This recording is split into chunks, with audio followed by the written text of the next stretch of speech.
Pulse Check podcast. Today we have what did I call? What do I call us? The founding fathers, The founding four. the founding four, Fantastic Four, whatever it is. You know the vibes. JGOD, Isaac, Joe. How we doing today, boys?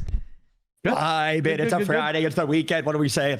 You know, listen, right before we started the podcast, just for anybody who's not in the live stream, if you're watching us on YouTube, we were discussing our favorite maps in Warzone, right? And I said, and I will die on this hill. Joe disagrees, but that's okay. That's okay to disagree. Joe said, I said that Caldera is the worst map. I don't know if he disagrees, though. I don't think he disagrees. Okay, look, okay. Caldera, in my opinion, worst map ever created. I hated that game. I hated that map more than anything. The mechanics, don't get me wrong, mechanics were great. Like, if we had the mechanics that we have now, or back then now, oh my God, it'd be insane.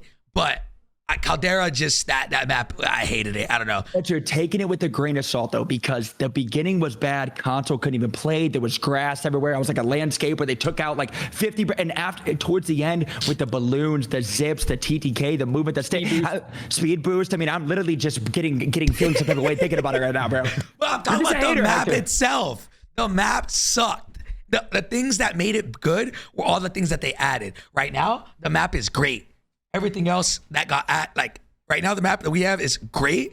Even from the beginning, it's great. Everything that sucks, the mechanics, it's like the complete opposite of Caldera, at least in my opinion. I don't know. Again, if you tell me a year, like go back a year in time and stream 8 hours, or get on today and stream 8 hours, 10 times out of 10, I'm getting on playing ranked right now. I mean, because it's ranked. It's ranked. Wait. Well, I think ranked is much easier to just say you're going to stream. Yes, but if Caldera had ranked at the end, would you grind it? Yeah. I probably would have grinded it. You're right. I mean, not probably. I would have. And think about playing ranked then, because even now there's still a very low skill gap. Imagine ranked with speed boost, stims, and SERP, everything else. Then in Caldera, oh my gosh. Yeah, no, you're right. You're right. Like, I definitely would have. But I don't know, man. We were talking about like burnout and stuff like that. I don't know. Caldera, there was times where I would get up, I'd be like, bro, can I just do a just chatting stream? Like, I don't want to play Caldera. Like, I don't know. I just hated Caldera. And even Rebirth, Rebirth was cool. Like, it was great. But I never got that, like, that dopamine fix. Even now, I don't. Like, from Resurgence, I play Vando, and it's cool for, like, a warm-up game. But then, like, after that, like, I get no dopamine hits from that, you know? I don't know. But, like, a month and a half ago, before Ranked, even assume we have an extra 50 HP and everything. Yeah. Brother, without Ranked, I was bored of this game. Like, what are we doing, nuke runs? Yeah. Nuke runs at 24/7. I think Ranked save Warzone. I agree. As far as, like, so JGOD, let's talk about this. JGOD has the analytics. I'm curious to see, because if you're grinding ranked and you're at the top, your viewership goes up significantly, right? Like, that means there's more eyes on ranked. But that's like 5 people. Yeah. But here's the deal. Like, the average player count has gone up tremendously just in the last season 4, not in season 3.5. Well, I think because of Vando. That's what I'm wondering. Is it because the casual community just loves Resurgence? Like, is that what I think so. I think that's been the case. I think what happens is they conditioned the player base with Caldera being as bad as it was, and the optimization being better on Rebirth. Even if people didn't enjoy Rebirth, they came to enjoy Rebirth, or the smaller map with the faster play style. And if you go from driving a very fast car to this other one that's super fuel efficient and economy side, you know, but it's a huge map, and you're moving around, the number of volume of engagements is much lower. It's always going to feel slower, no matter what. Like, there's nobody dropping 70 kills on Mazda right now. Yeah. You know what I mean? It just ain't happening. There's 150 players.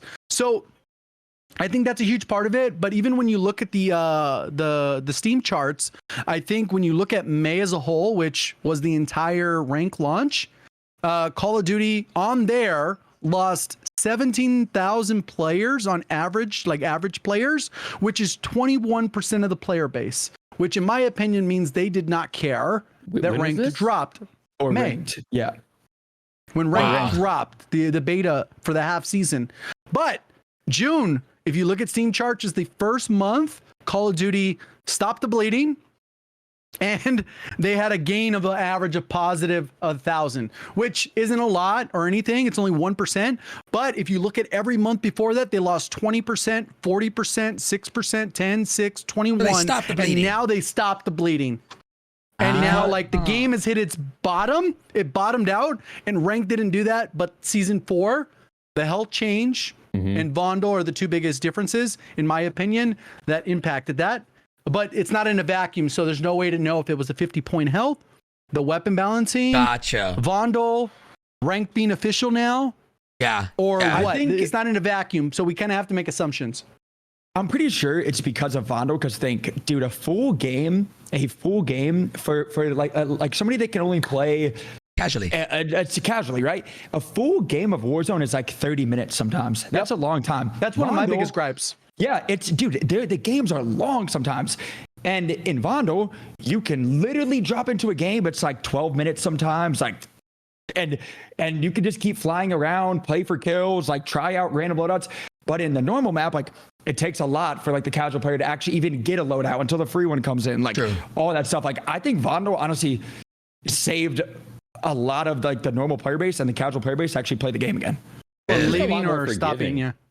Like, just that resurgence mechanic in general, especially with the new dynamic resurgence. Yes, like, I love that. I love that. I never had even thought of that before, and that's fucking it's genius. It's so, like, especially I don't give for solo very squads often, but like, holy shit, dude. that's so smart. Well, one thing that like I thought about, like, from playing the map a bunch, the last week when I got back from my trip, was that, like, I feel like the way the map is designed, they're probably going to give us a bunch of movement buffs. And the reason why I say that, this is all just my hypothetical theory crafting, because if you look at, you've played it, right? All of you guys have played it like a decent amount. Almost everything is stairway and a narrow corridor. So even if they buffed your movement, you'd still be fish in a barrel. So like, it wouldn't actually help you, And there's not a lot of open areas in that map. It's pretty much enclosed. So even if they like check the box and say, hey, we're giving you guys movement, we're solving these problems, literally it won't actually impact. Like, it's like, ooh, it sounds good. And Okay. But everything in like Rebirth Island was like long corridors and hallways, and your slot but they were pretty much wide open. Yeah. But also, speaking of that too, I feel like, again, maybe I'm crazy and like and it's just like, no, like that was just the good old days. I feel like Vondel doesn't play like Fortune's Key played, Rebirth plays. Like, it plays like a big map where teams will like actually hold hands like way more and like play for like a win. Rebirth, and again, maybe I'm just saying that and I'm crazy and that was like so long ago. I feel like everybody, even the casual players, like, were playing pretty split. Like, people played it aggressively and didn't play it as campy as Vondel now. Like, I feel like even though it's like Resurgence, it doesn't play like the OG times. It's like Fortune's Keep. I feel like I'm plays clearing more out like a downtown Verdansk when I play Vondel. Yeah.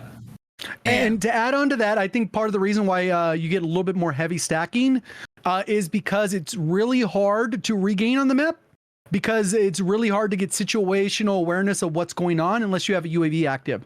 I noticed because I played strict with randoms. I didn't play with any creators. I wasn't streaming. There's no stream snipe. I literally played solo fill quads. And what you do is anytime you die, you look around and you can't tell where anyone's at on the map, because they're either inside the building, going up the stairs, wherever. And then you land and you're like, oh shit, I hear footsteps in the stairs. I'm kind of assed out, And that's kind of how the map plays. So you kind of have to land next to your teammate because there's nowhere else that feels safe. I don't know if this is like this is my biggest thing. Like, I was talking to Diaz about it. Like, people coming from just like regular big map, not little map, right? The biggest thing that I struggle with is like, bro, when you're playing Resurgence, you're not trying to put money together to buy a loadout. At least for like us, I'm not. It's way too expensive. Yeah. So it's like, how do we get, like, do you think is there a way for them to put the loadout faster, like literally ASAP, like a minute into the game, because it plays faster than the big map? So don't put like that same timers. You know what I'm saying?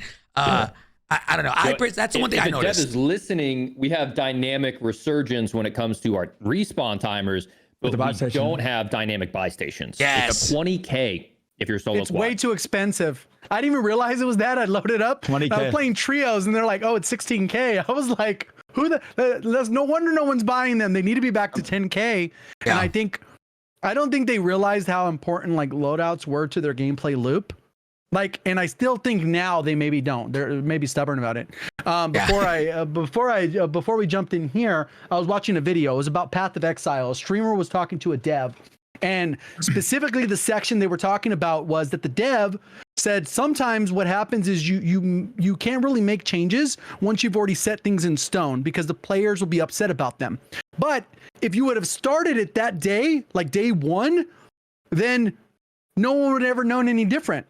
So one example they gave is that, like, when you're playing a Diablo style game and you go to town, it'll automatically fill up your pots. You don't have to go talk to a vendor. Right. Okay. But if they introduced a mechanic where they said every time you got to go to town, you got to go talk to the vendor, people would be like, why the hell do I have to go talk to a vendor?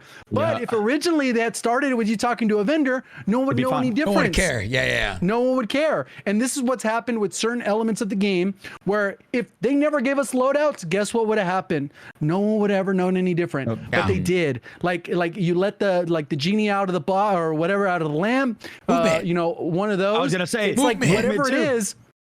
You can't really revert it. And even though we went to Warzone 2, you can't assume that people are just going to be okay with putting like the genie back in the bottle. You know, it's just Warzone, not how it works. It's just Warzone now, JGOD. Yeah. Which is crazy. You know what I mean? Eventually, once it's officially. But that I think there's like certain design decisions where you kind of just have to like realize that at a certain point, you made the mistake in the first place by not even knowing the different that would be that big of an impact, and then just accept that maybe the players played the game a certain way and now it's too late to change it. Like you should have just, but we're already 7 months in, it is what it is. Right. So speaking on this, like we'll get into other topics we're going to discuss, but obviously we have how long did this was update went live? What, the 14th or the 21st?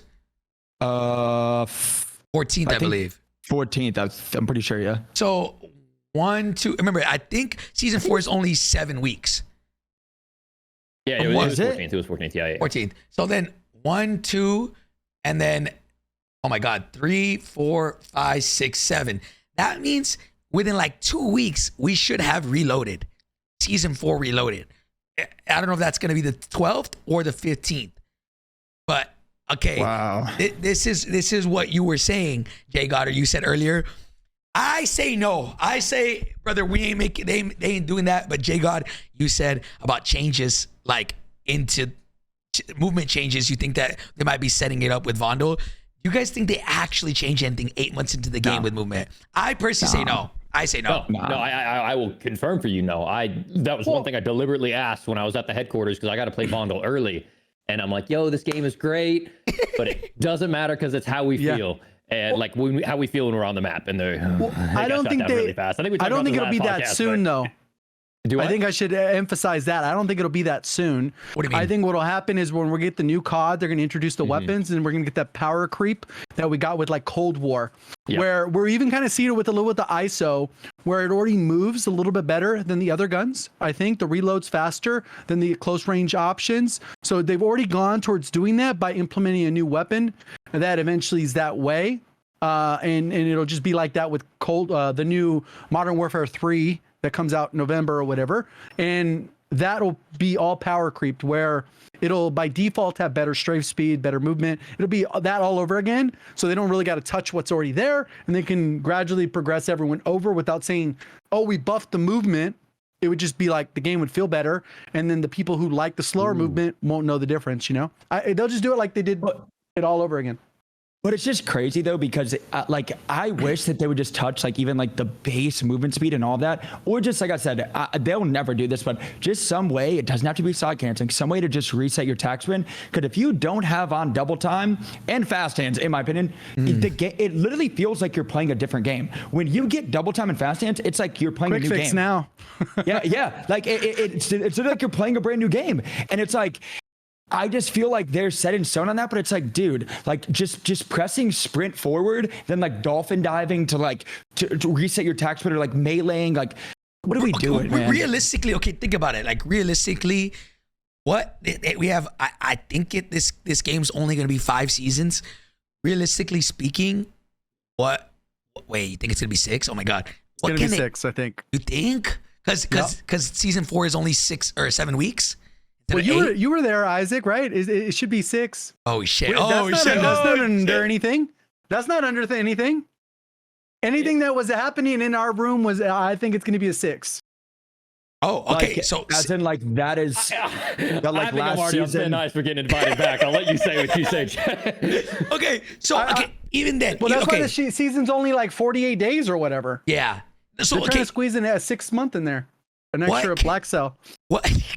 What can they do, boys? In 2 seasons. No. Seriously, think about it. In 2 seasons, like that makes it even worse from what I was about to say. My point is, if they have from season 5, right? I thought it was only gonna be season 5. What can they add in 2 seasons worth of content, worth of things that they can add? Because like I'm over here thinking, like, okay, we got the health. The only thing left that they can do is movement. That's the only thing. If not, I don't like think about it. 2 seasons worth of content of actual changes. What can they add? Like realistically speaking, I don't like. Dude, do you remember how many unique, like actual badass limited time modes that we had during Verdansk? The Haunting of Verdansk. I mean, even like map changes, like the train and the subway system. Like, I was gonna say map changes. Like, has there been any map changes besides like caves where that plane is at all? No. I don't believe so. No. I think they have done some other things with like the tornado or whatever, the sandstorm. They've added different type of loot mechanics, but in general, the map hasn't changed. Why? Like, why isn't a specialist bonus in the game? Like, yeah, that's fun. It's fun. High risk, high reward items. Like, I don't know, man. We had Nakatomi Plaza. Nakatomi, bro.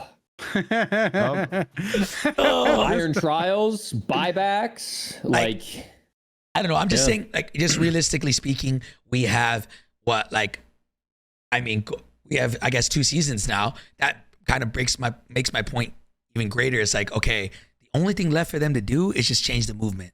Like, and I'm not saying slide canceling. I think a lot of people, a lot of the casual community get pissed off and they're like, oh, I don't want slide canceling, bro. Like, I love not, that's not what I'm saying. We're talking about like swapping weapons faster, pull up time, pull out time. Like we're talking reload canceling, bunny hopping. Like something so simple, right? Like you said, pull out time. This motherfucker Jay got laughing. Well, it's what you said specifically. You said What'd I say? It's raise and lower time. Okay, but yeah.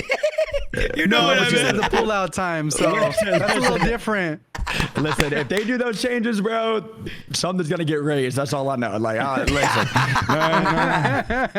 Like, we don't have portable redeploy drones yet. Nope. I pitched it to them. I don't know what they're gonna do. I said, hey, this would be really cool. Let's see what they do. I don't know. The diving I feel delay. like things have been pretty aggressive though since probably March. I feel like there's been pretty different changes. Like, I wonder what happened. I mean, since it got passed over to a new like usually February, March, like when it felt like things were happening. So I mean, hopefully that stuff continues because obviously it worked the last time around with Caldera, and it was doing that for the last 6 months, like literally, and then decided to switch up the routine. Like, I just think I would love for them to just, again, like you said about everybody like, don't bring back side canceling. What people don't understand is like, obviously, like, to like break somebody's camera, like all that. But the purpose of side canceling, like the sole purpose, like was not to be on 20 cents, why spin in circles, was to literally reset your tax sprint. Yeah, those TikTokers ruined the perception of movement. So it's like, so it's like you would side cancel to then have your tax sprint back and run faster across the map. If there was just a way now to reset our tax sprint, the game would feel so much faster. But there's not, except like meleeing. But that's not like slide canceling and that like are not the same thing. Like you punching, like what are you talking about? You got to grab the nade, melee dive.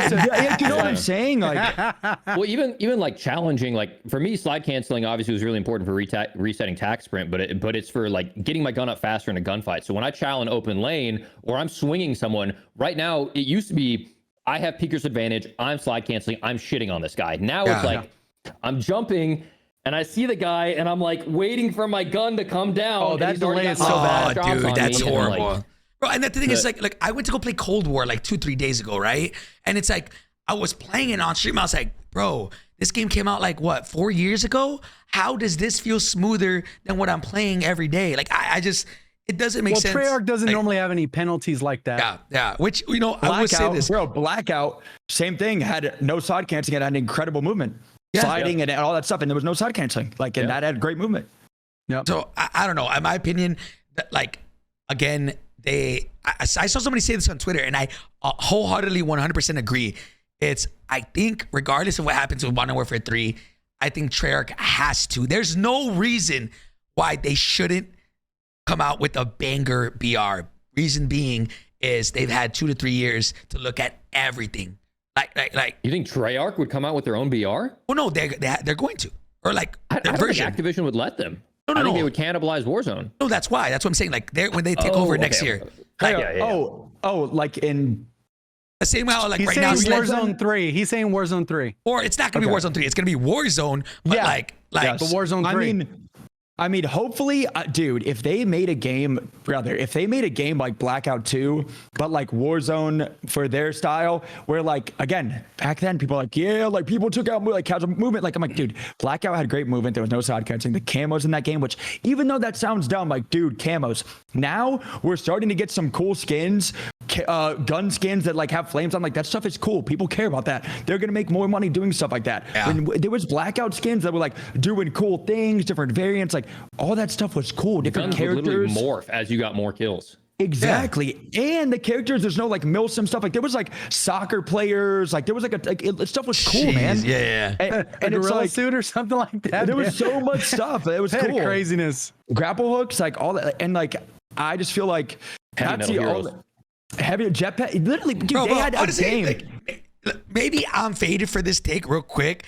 Like today I saw Nick Merckx open up a CS:GO skin, and I don't even play the game, and that got me hyped. Like, Well, they can't do that ever again. We can't on COD? No, they can't do supply boxes in games. So like obviously CS is old. So Yeah. they have they don't have to adhere to new. But I'm pretty sure all new games, like they cannot have those on like Even the Overwatch console used to have platform. mystery boxes and they got rid of them. That Yeah, was they got so rid of them when they went to fun. Overwatch 2. And for me personally, I felt like what happened was the system.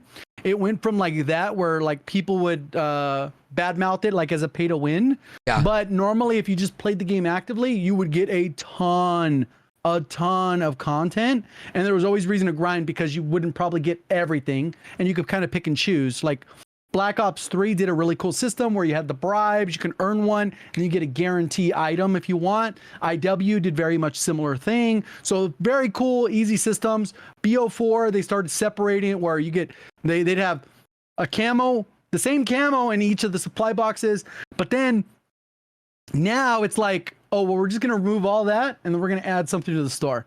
So then like all those people that used to play the game, it's gone. Remember, you can't do that. bro. And Remember, for me, I don't buy anything. look at the thing that they added, guys. And a lot of people are not really talking about it. Is I forgot what they were called. If you pre-order the game, you get like the bundle that you can change your attachments and it'll still look the same. And they said, They didn't do a single one. They didn't do a single one. Mastercraft or whatever it's called, Mastercraft, or- yeah. And they talked about how they were going to be like throughout the whole game. Joe, I don't know if you remember this. So it's like, No. if you change your, back in Warzone 1, if you had, let's say, the Grenadier barrel on your M4, like, and you change it to the whatever the other one was, right? Like it changes the look of the gun. And like if you bought a bundle with Grenadier, it changes it to like stock. Right. Yep. So it's still to this day it does that. So now they added these Mastercraft things and they market it like crazy. So that way you can Cinder and it showed all the attachments and barrels coming out. The vaults. Yes, weapon vaults. Yeah. And Weapon then vaults, yeah. after the first one released on like launch of the game or for pre-ordering the game, after that they didn't make a single one. And now I'm like, I just wish we got camos instead of bundles. Like they probably make significantly less money. I'm assuming. They got that camo from the raid. A lot of people have it, so I don't know if they've done it or not. I still haven't done it. I'm down bad, but that camo is fire though. They just need They have been camos, doing bro. a lot better on cosmetics like the last 2 months. Oh yes, 100%. What came out recently? The fire one was pretty cool. Yeah. I don't even use that gun. also- when I It's bought just it. the whole black cell, like every single Yeah. skin in the black cell with like the gold and the holographic, like pretty sick. Yeah. And then, dude, it was so crazy too because for I think like the first 5 days, which again I've been like very vocal about the black cell bundle. It's just another cash grab thing. The cash grab cheese, dude. It was like #1 on Steam for like I don't even know how many Crazy. days straight. Like they are making bank, bro. I mean, I don't know. That's just side note, right? But whatever. Use code JoeWo. Use code JoeWo. Hey, let's get into everything that happened in the last week. So first things first, boys. the announcement of the official dates have been released. What do y'all think about this? Obviously, so it is next week, right? The open, or next Friday. Yes. Next Friday is the open. They changed it because of a bug in the game that pretty much gave you more kills than what you actually had. And then qualifiers is 2 weeks after that. But here's the deal: qualifiers and finals are back to back. So yeah. Qualifiers for NA and EU. EU is 17th, NA is the 18th, and then literally right after that, 19th is EU finals, 20th is NA finals. That is Monday, Tuesday, Wednesday, Thursday of back-to-back tournaments. Hey, I'm up. I'm okay with that. Like that's watch party city for me. I'm chilling. But I'll be honest, you're probably at an advantage if you didn't make top 25 in stage 1, because now you get an extra rep on the. What is it, the 18th for NA? Yeah. Like 17, 18, 18th. A full custom rep with your boys 2 days before the biggest tournament of the year. And we all know back to back. But also, like you said, I would love to know the dates of the season 4, whatever, like new season update, because if that's before the tournament and they change a ton of guns, I feel like that's the most Call of Duty thing ever. They're going to nerf and buff a ton of stuff like 2 days before the tournament, be like, yo, or they'll change on the map or like do something crazy where everybody's like, dude. Customs are going to be broken. Every new season, customs is broken.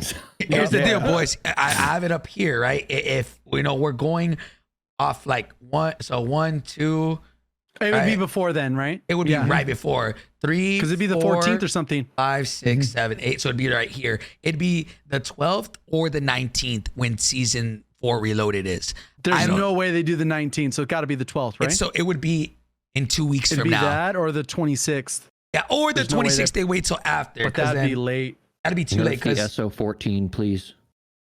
Yeah, there's a lot. Or it's got to be the 12th. It's got to be the 12th for sure. It's got to be, yeah. Because then if it's 7 weeks, this is the 4. Yeah, they won't have enough time for the rest of the season. Yeah. So season 4 Reloaded has to be the 12th.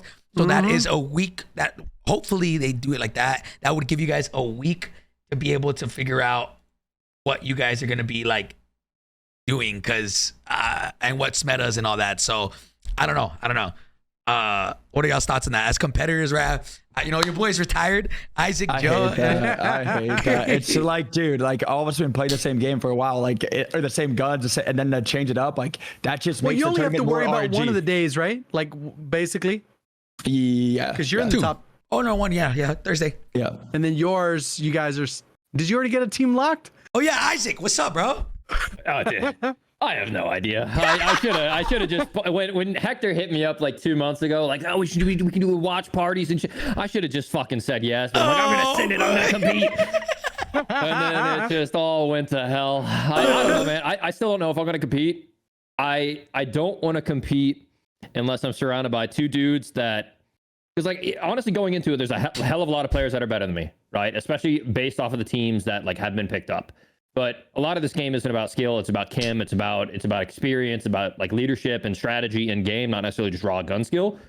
But like, if I don't have 2 dudes that one I love and like want to compete and want to do good for them, and then I also think we could do well in a tournament, like I don't want to compete just for the sake of competing. I would rather just watch the homies that I love compete. So I don't know. I mean, I still got my feelers out there, but we'll see.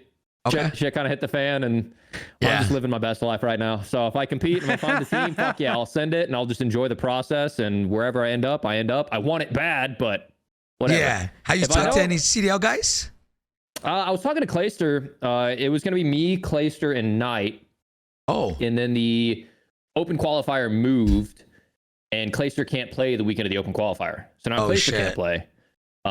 So I still. What do you need? Do you need to go through the open because technically you're a captain?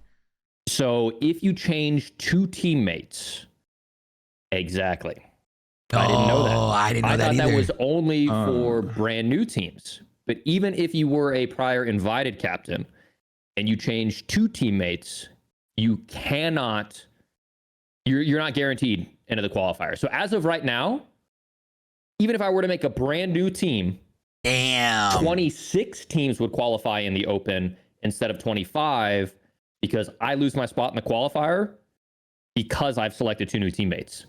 And so Holy the only shit. circumstance where I could use my spot as an invited captain would be if I picked up Lucky and me and Lucky found a third. Got a Well, third. that man's still looking for a team. To be honest, he's not even looking, bro. That man's just like, I don't know, I don't care. I'm like, all right, bro. Like, He's living his best life right now. yeah, bro.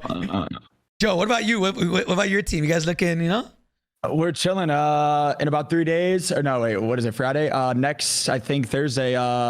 That's like 7 days, Joe. Yeah, I thought that was 3 days. But we're gonna be vibing here. All the boys are here. So Red's gonna host IMAX, I think Thursday. And he'll stay there until stage 2. Wait, so do you live in the same city as Bread? Yeah. Oh shit! Like literally, like down the road, like super close, like very close. Wait, what the heck? Okay, that's cool. Like yeah, so because dude, he I made sure I was like, yo, for stage 2, I was like, we need Limax here because he's on single PC 1080p. I'm like, bro, get He's this on man 1080? 1080p single PC. So I'm like, yo, we're getting him dual PC 1440. Like he's about to be now super demon. Yeah, like. Oh, I did that to Crinks when Crinks came over. Crinks, like, he was like, bro, what is 1440? This is insane. Literally, if you're competing in Warzone. Yeah, it's LASIK. Like, it's so weird. Like, going forward, but then, like, when you go back, then 1080 looks so bad. Horrible. Yeah, I don't know. But, okay. All right. So, the new announcements, or new date announcements, I'm pretty excited. Again, for anybody watching this, if you are making a team, you have until next Thursday to put together your team. Thursday at midnight, I think CST or midnight, no, PST. That's when it closes, registrations close, and you can no longer make teams or make changes to your team. I don't know if there's any crazy roster changes that are about to happen. Obviously there was a bunch that went down in the last couple weeks, and we went over them already. But again, man, it sucks because there's no way to practice right now. Customs don't even work. Even if people did want to grind, customs don't work. The only practice people have is ranked. But word on the street is fingers crossed that changes very soon. And there's some. It's so crazy to me though that it's the second time that they postponed it. Even from stage 1, they like had like something like a problem, postponed it, and a lot of people couldn't play. And like there was a big like stupid like, yo, this can't happen. This is the biggest tournament. Like there's people that have jobs take off for the tournament, and it happened again, bro. Yeah, and this one I think is related to the leaderboard nonsense, where the kills and deaths don't track properly. So when these open matches need to happen, they wouldn't track properly in their API. Because obviously in game, when you go, like people have been complaining in the comment section, they're like, oh, I'm not going to even play because the kills don't track right or whatever. Yeah. I'm like, what does it matter? Who can see your stats? Yeah, but for the open, it does matter, like in the sense that it needs to automated because there's thousands of players attempting it, even though it's only the top 25 or whatever. Yeah. Wait, random side. This is like super like random. Didn't they say that they were going to bring stats back to like view for everybody like a long time ago? I don't think they ever said that. Life is better without an open API. I'm sorry. It doesn't. It ruined Warzone 1, bro. You remember early Warzone 1? Oh, mine, your lobby, you were like Joe. The early quad guy. We still get that now for Rink. We still get that now. How am I in your lobby, bro? That doesn't make sense. Speaking of, let's talk about that. Speaking of, right? Like, what's y'all's opinions on the rank system right now?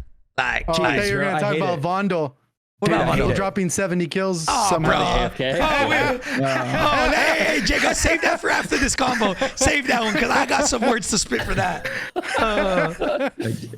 Go ahead. Ranked is cheese, man. It's still fun. It's great. But the tap cheese is so dumb, man. Yeah. It makes ranked literally like not fun. Like people, I every person I play with, I'm like, bro, if you get a kill, don't die for me, bro. Just full kill them. I do not care. Like I do not. There's some people that like get pissed. Like you didn't save them. Like people get so mad. It's like, dude, and like that kills the flow, right? So like you're running to their building, crossing a street which you wouldn't cross, like you're fighting the other teammates, and instead of like holding across or like staying somewhere like to just go get it. Like, it's so dumb, man. They gotta fix it. I'm interrogating, getting live ping the entire time. Yeah. It's like, dude, that's what that's the number one problem. And I don't know how, like, they could fix it, like maybe like damage or something, but dude, they gotta fix that, man.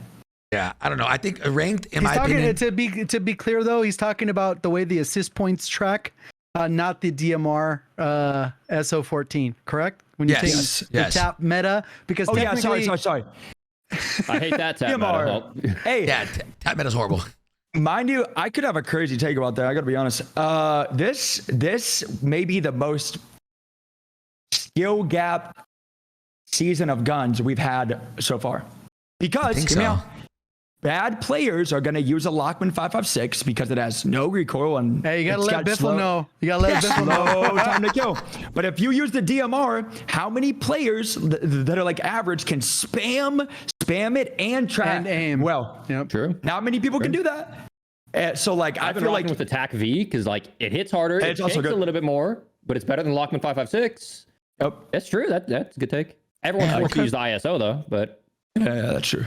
I like it. It's a fast, strafey, fun gun. I'm gonna put it in titles. JoeWo calls Diaz Biffle a bot, bro. that man loves his 5.56, bro. Faded for that. But I like back to your original question. Like, I like the way the lobbies feel. Like, it seems like early season is always the best time to grind SR because the lobbies feel pretty free in the early season. Yes. Just because the way it works, right? Everyone gets knocked back down to Crimson. So when you're in Crimson, you get exposed to more Diamond players. Whereas as you get up to the top 250 and more people get up to there, you're only playing Iridescent, and obviously they have to fill lobbies. So you sneak some Plats and Diamonds in there who are unfortunately running against some of the best in the game. But like, I like that lobbies get sweatier as the season goes on. It's so long weird. As they're not cheater sweaty, but yeah, it's weird, bro. I don't know. I maybe I'm bugging, but I feel like it's very hit or miss. Like there's some days where like I'm like, bro, these are all bots. Like, and we're in top 250s, like, right? And I'm like, bro, like I gained 1,000 SR in like fucking 5 hours, like that. Like, and then there's times I'm like, bro, I'm running into Soka, I'm running into Alman. I'm like, bro, I'm running into everybody, and I feel like it's very up and down, and I don't know how they can fix it. But I mean, in my opinion, ranked is fun as fuck. The first step would be all those fights would feel way more normal and organic if you're not like over channeling to get a tap on somebody. Like all of your guys' fights are just normal fights because like you're not trying to like go get a tap on every single knock and like doing plays that you would not make that play unless like you're running across to get a tap. Like nobody's doing that. Like, taps, bro. I hate it. It's just dumb, dude. Like it just kills the flow of ranked, bro. Yeah, there's a lot of things. I think it's the most passionate I've seen you about anything. So like, dude, because I lose full because some of the people I play with are like, dude, you killed him. I'm like, yeah, man, I killed him, bro. That was I got the kill and like you did nothing. Like you didn't save him. Like, no, I didn't save him for you, man. Like, sorry. Next kill, don't worry. Like, full, bro. D will get pissed if like, I don't save people for him, bro. He gets mad. And then like, I die for it. I'm getting spam live pinged, and then I die, and then they pop a 2-piece. I'm like, hello, like what, like. Oh man, look. In my opinion, I think ranked is for me. It's revived like the funness for me, right? Like for me, I with everything aside, it's incredibly fun. I go back now and I play Vondel or I play regular pubs. I'm like, bro, I can't go from doing this, like playing comp, to going and playing pubs or playing Vondel. I just can't. Like it's way too fun for me. So I think it's great. I think definitely they can fix the matchmaking system if they can. Even if the queue times are a little bit longer, I'm okay with it if they're higher skilled players. And then two, I don't know if, as we know, they don't like to take shit out of the game, but drill charges, if they somehow can nerf them, I just don't like drill charges in my opinion. Again, there's like those two. There's one side that's like, oh no, they're super ratty, like people just spam them and then you're dead. And then there's the other side of people like, oh, they help prevent people from camping. Yeah, they help people from camping, like drive people out of buildings. I just feel like you take way too much damage. And JGOD, you might know the exact numbers. I always rock EUD because I hate lethal spam. But dude, I always rock EUD and I still die in like 2 drill charges. Or personally, I think all utility should be just that, utility, the same way it's used in comp, where basically they're used for information. You throw a stun into a room. Hey, somebody's in that room. They should make that blast radius even larger, but then it doesn't make you station. You know what I mean? Yeah, Like it's half a a second. motion. And the same thing with the drill charge. It should do significantly less damage. All it should be is a spot check. Hey, is anyone in this room? Because then you just be more. You throw it. Cool. Oh, somebody's in there. Boom. You know. I mean, with the health change, it does kind of make it weird because you have a slow health regeneration. Unless you have quick 7 fix. seconds, bro. But no, that's only when it starts. That's not the full time. It takes another 2 seconds for you to come to full health. So, and if somebody uses frangible, it's an extra 3.5 seconds. Yeah, it's insane. It's forever. So, and then if you jump off a ledge a little bit too high, you take fall damage, and now it resets your timer. Or if someone throws a stun does 1 damage, so now it resets your timer. Or if you're outside of the gas, even though you have a gas mask, but you're aiming down sight, now you get hit by the gas. Because the new gas mask system sucks. Horrible. So, yeah. I don't know. I don't know if they changed that, right? Because they've been very vocal about them not wanting to take out anything. They just want to fix things to where everything's in the game. And It's impossible to balance everything. That's impossible. It is. you know what's crazy? In DMZ, the health regeneration's even slower. Is it? Yeah, by default, it's been slower. Jeez. Yeah. So it's like, what the hell, that's bro? bad. But also the audio, while like you're trying to it's muffled. heal up again, it's awful because like you can't hear either. Like Almost like ringing. Yeah. So it's like whatever. Like if that's their like thing, that's their like hill that they're trying to die on. Why is there an audio thing of like that you can't hear? Of like people pushing you because they're obviously if they broke you and then they took off health, they're probably pushing you. Why do it doesn't muffle footstep audio, which is already hard to hear in general? Doesn't make sense. Yeah. Are you still streaming? I was like, who's that? And you get staggered too. Like when you get hit by an explosive in this game, now you slow crawl, and so it's just. I saw that. I saw that too. Look, so my opinion, I think definitely. Honestly, my biggest gripe with the game right now is not any tapping. It's not any of that. My biggest thing is the nerf to plates, like the actual inventory management. I think they had it perfect. And now for me, I'm constant being the boys, at least. I don't know if you guys can attest this, but it's constant like strap with plate boxes. Bro, I'm like, yeah. I'll say that the auto pickup is good, but it doesn't work the way that I would want it to work. Because what happens is you only have the 5 or 6 slots or whatever, right? And then you run around and it picks up the ammo for the weapons you're carrying. You're like, bro, I never need SMG ammo. Like never. If you kill someone point blank, you're gonna pick up their ammo. Yeah, Like exactly. that's just organically how it works. Long range, maybe I'll keep 1 stack and then the rest will be all plates. Yes. Like you should always if it didn't- prioritize plates over everything. Like, I should drop the ammo automatically so that I can pick up my stack. Because that's the most annoying thing when you look at your inventory and you're like, okay, why do I have 4 stacks of ammo? Like, bro, what are we doing? When did that happen? Like sub ammo. Yeah, Plates, amazing. I like that it auto picks plates, but like a lot of people were arguing me on this, and I don't think they really understood that like they nerfed it heavily. Before, plates would automatically pick up and fill up your whole inventory. Now it only fills up 3 slots. So instead of having, I still think that's fine though. I think that's fine. But the problem is the annoyance of the ammo. If the ammo didn't pick up, your slots would be just there, and then you would intentionally pick up 1 plate if you wanted more, and then those could stack up. But the problem is that ammo. At least in play, like it just felt dumb to me that I just constantly having to drop ammo.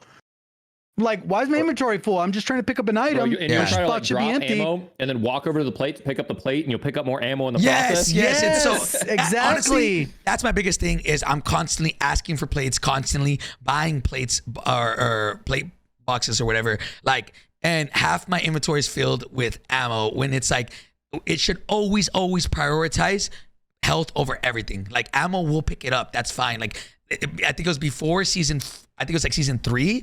It was automatic pickup armor for your whole entire inventory, and that was the best. Then they nerfed it by doing it auto picks up armor and ammo at the same time. Now they nerfed it even more by only 3 slots of armor. In my opinion, just playing ranked all the time, I constantly kill people and they never have armor. So that's just, I don't know.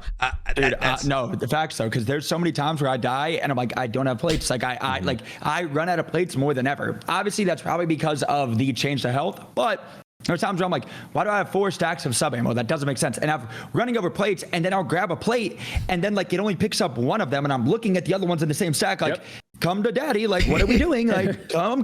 Like, it makes no sense. Yeah, I don't know, but again, I think that'll get fixed though. I think that'll get fixed. I hope. Yeah, because a lot of the annoying things, they usually are pretty quick to fix them, because I think they implemented the feature so they can like backtrack it. Like they built it with the ability to change it up. Yeah. Yeah, I hope that they do that, because again, we don't need hella sub ammo. We don't need hella AR ammo. I think the on-person inventory is great. Auto picking up our ammo and auto pick up whatever, any type of ammo, that's fine. But in the backpack, I think it should always be plates. And then if you want to switch to have an extra stun, you can just switch. It's not hard. But like plates is not, in my opinion, health is not something that you should have to be worried about in this BR. Other BRs, okay, it makes sense. But this one, in my opinion, you know. And one of the other things specifically for controller players, this is something I mentioned like the week the game came out, is it should have an auto sorting feature, right? Like, so all the plates should just be shifted to the left, like whatever. It should have like a priority queue, so that when you go in there, you'll know that, hey, all the plates are going to be on this side, or the self-revive that I have a spare for my teammate, or the perks that I'm carrying, or whatever. There should just be an auto sorting feature, especially with this auto pickup thing, because then I'm like, okay, cool. I got to tab over 3 times to get to the ammo that picked up before I picked up the plate. And now, you know, it's just, I don't know. Like even when you want to stow an extra perk, like just in case, let's say one you have like fast hands, the other one you have restock. For me, for easy switch, I would put on the far left my perks. Then after that, my stuns and nades or whatever, you know. I don't know. But besides, if it's uniform, then it would be the same every time. Yeah, so you know what I mean? That would be the key. So your muscle memory would get used to it, where you know, okay, it's up and then 2 taps to the left, and that's where my perks are every single time, if you happen to have perks, you know. But right now you're like, oh shit, I picked up plates. Well, let me drop this, put the slot in there, and then like you're playing Tetris with your, you know, your inventory, and that's just too much work. Yeah, I hope I think I've been telling them we'll see what they decide to do. That's probably one of my biggest things is just the inventory management, but it is what it is. In my opinion, ranked is fucking incredibly fun for me. I'm having the most fun I've had in a long time. Again, I would say right now this game, if I had to give it like a 0 to 100, with ranked is like an 80, but this game could have definitely been 100. Like if they just changed, if they weren't stubborn with a couple things, it could definitely be 100. Moving on to the next topic of discussion, because we're about to get into it. Boys, Modern Warfare 3 launch date has leaked. From the judge, because of the court deciding between Microsoft and I don't even know, FTC. But yeah. But the judge leaked when it's gonna come out, and hey, really? Yeah. And so they didn't say a date. It's just November. It's November that instead of this October this year. And so, okay, for those, let's talk about this because this is a really juicy topic in my opinion. There's a lot of things that can happen here, and I feel like there's a lot of misconceptions when we're talking about Modern Warfare 3, right? This quote unquote, from what everybody's been saying, is not just a like reskin, or it's not just like it's going to be a new game, because the one thing that I was told, again, I'm not gonna say anything, but was that that Activision never said that that they were gonna be a 2-year cycle. They never publicly said that. This is what I've been told from, you know, that it was always gonna be that they never said that was always rumors. So this is going to be a completely new game.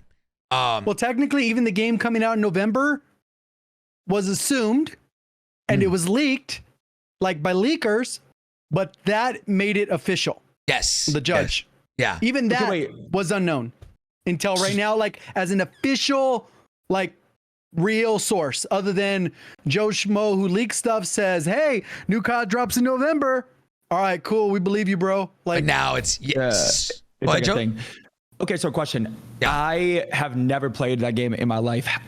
How is the like games feel? Like the guns feel good? Are you talking about Modern Warfare 3? Like OG? Yeah. Well, it's not it's not bro, it's not gonna be anything like that. We're gonna get almost a copy and paste of the game we got. It's not a remaster, Joe. Probably different. The menus will probably be the same. So like, here, this is the biggest misconception. I see Thorky in the chat ask this question, but it's the same engine. No, hold on. Joe, let me completely different. Joe, let me save you guys. Guys, the engine does not matter, because the engine, we were on the same engine for the beta, and we had slide canceling, we had bunny hopping, you know, that doesn't matter. They can add that back. The movement of the game is based off of the current team that's in charge, which is Infinity Ward. So this next year, when Sledgehammer takes over with their new game, they can do Or whatever. Raven. Or Raven, yeah, Sledgehammer and Raven, right? Like they can do whatever they want. They can make slide canceling if they want. They can add bunny hopping. They can add reload canceling on the same and to engine. add to that, Warzone 1, before it became Caldera and before it's gone, the first year to the second year to the third year was the same engine. And the game is completely different. Yeah. Okay, wait, so you're saying like when they had those times and like a new COD dropped back then, like Cold War, that game was on a new engine, but they brought all the guns and stuff to the old Warzone engine. So for this one, it's going to be on the same engine the whole time. Yeah, but the Not game could be like completely different. It Cold could War be and stuff. completely different because It's a they different can engine tweak from and then. tune everything. Has that ever? I don't think. No, it hasn't. But that led to a lot of issues when Cold War was integrated. None of the weapons were nothing. I mean, they were nothing like the actual game. When Vanguard dropped, it was nothing like the actual game because they basically had to port everything over, and it was like a copy of the original, which was the game, for the Warzone engine. But now it's in the same engine.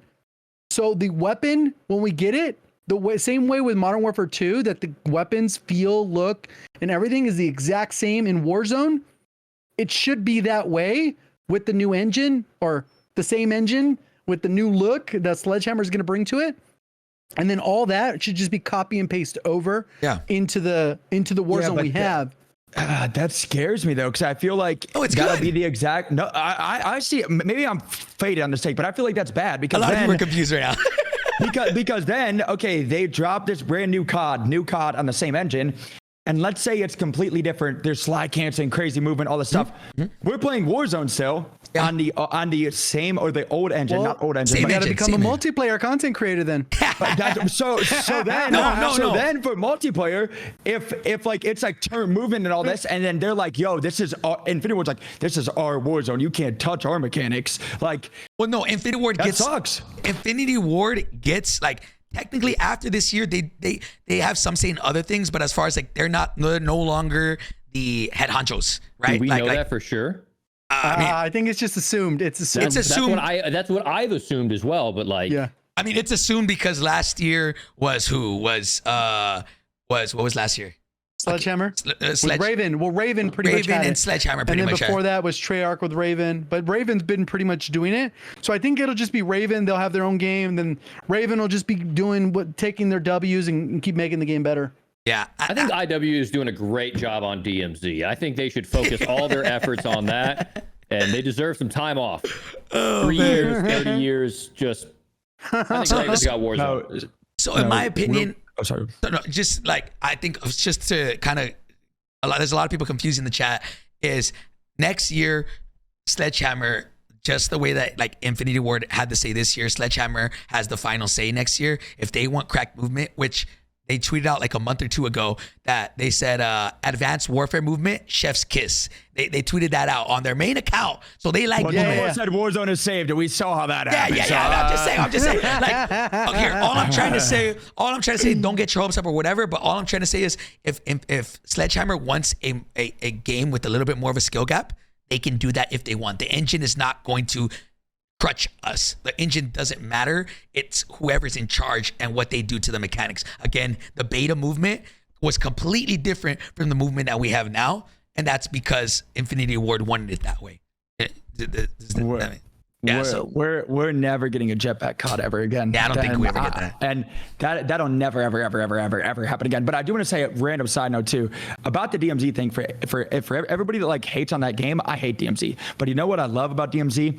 The angry casual players. And if there's demons out there listening, what you guys do is you load in solo trios and you just go fight everybody, and then people get so pissed off in the proc chat because you're not playing DMZ how it's supposed to be played. So if anybody's bored some night, you can load into DMZ. You just PvP everything. Don't do missions. PvP and people, the dads literally lose it. Like, it is the best death comms, the best proc chat you will. Bro, and their death comms are on their dead body until their teammates come to revive them or they're full dead. So they'll sit there in rage for minutes and then at a time. beg you to rest them, and you say, listen, little man, little dad, you stink, and you're getting gunned, and I just 1v3, 1v6, because you can team 6. I just 1v6 my your whole team. God. You guys Well, are not people getting are on. pre-building 6-mans, so it's getting harder. This is what Joe does offline. Oh, Dude, no, that'd be a no. great It's YouTube remote. video. Crazy? That'd be a great YouTube video. Oh, brother, I've done it, and all the comments are DMZ stands, and they're like, Joe, go back to normal Warzone. This isn't how DMZ is supposed to be played. And I'm like, whoa. As long as I'm having fun, that's all that matters, right? Because that's what they love to say. Yo, as long as I'm having fun. I'm like, I'm having fun right now. I don't know about you guys, but I don't know. That'd Anyway, be sign up. But look, go ahead, Joe. JGOD. So we could, I mean, I don't know, but I was gonna say is like it would be cool if the game just brought back the classics. I think if they brought back like a Kilo, an AMAX, you know, like those types of things, that would be really cool because obviously people are like tied to those guns. If they made them very similar to Warzone 1, I think they could win a lot of points from the older. I say older, even though it was like 2 years ago. Yeah. But you know what I mean, or a year and a half. But like they could gain points, I think, with the COD people coming back to it, because there's a lot of people that are writing COD off, like a lot. They write the COD off until they play it in November. Then they make their opinions. I'm a firm believer that first impressions are everything. And dude, I just talked to people today, like not even kidding, today. I talked to somebody and like who's a casual, and he was like, oh yeah, like I don't really play Warzone 2 anymore. Like none of my friends play it anymore because it's just slow and it's boring. And First impression is important though, bro. First impression is so key. If Modern Warfare 3 drops and it's amazing, that could bring back a ton of players that aren't playing now. If Modern Warfare 3 drops and it's awful, dude, it's gonna chalk up the whole, like people don't get like, I don't know how close you were paying attention to that court thing, because Charlie Intel tweeted like 200 times those days, but there was like a metric or something that like 70% of people who play COD on PlayStation, that's the only game they play. Yeah, I saw that. Crazy. What? I didn't see that. Yeah, like 70%. Yeah, it was something weird like that. Like they only play COD. Yeah, if COD sucks, they're just gonna hate it the whole year and play it every day type shit. Like it's bad.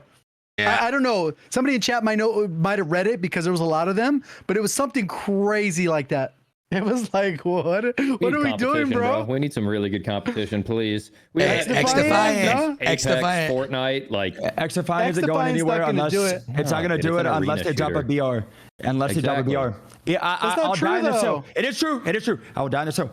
Unless if you were trying to cater, I'm dying here. I'm dead. If there's no FPS that drops like a 6v6, you had to cater to the casual player, the casual hour or two player. BRs is still the wave. Extraction shooters are not the wave yet. Maybe they are in 10 years, but now it's still BRs. You have to drop a BR to cater to that casual audience to take your game to the next level. If not, it'll always be here. But if you drop a BR, you're wrong. Look at Halo Infinite. They're killing it. No, but that's not the problem. Like you can make that example, right? But the problem with the games is that the games right now that come out, they're not finished, and then they don't come out with content to support the game and the player's interest. Fortnite spoiled everyone. They do weekly shit, monthly stuff. They got seasonal, like 3 month. Like they changed the game for content and spoiled people. We used to go months without content and we were perfectly fine, but they changed it and people need to be able to, like the companies were not capable to adapt. If X-Defiant comes out and they are not supporting their game, I assume they will, because it seems like they're passionate about it. They have the right people involved. They have the ear to the community. But if a game comes out and it's not supported, that's the bigger detriment to a game than whatever the game is.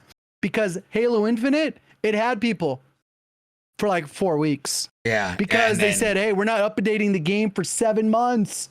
Well, what if there was a BR though? Okay, what's the replay? If they updated it every 6 weeks or every 4 weeks or whatever, they did the seasonal content, they updated with new maps, they brought back all the old shit that they basically vaulted from Halo. You couldn't do custom games, you couldn't do split screen, you couldn't do, like, they literally didn't drop with the full game.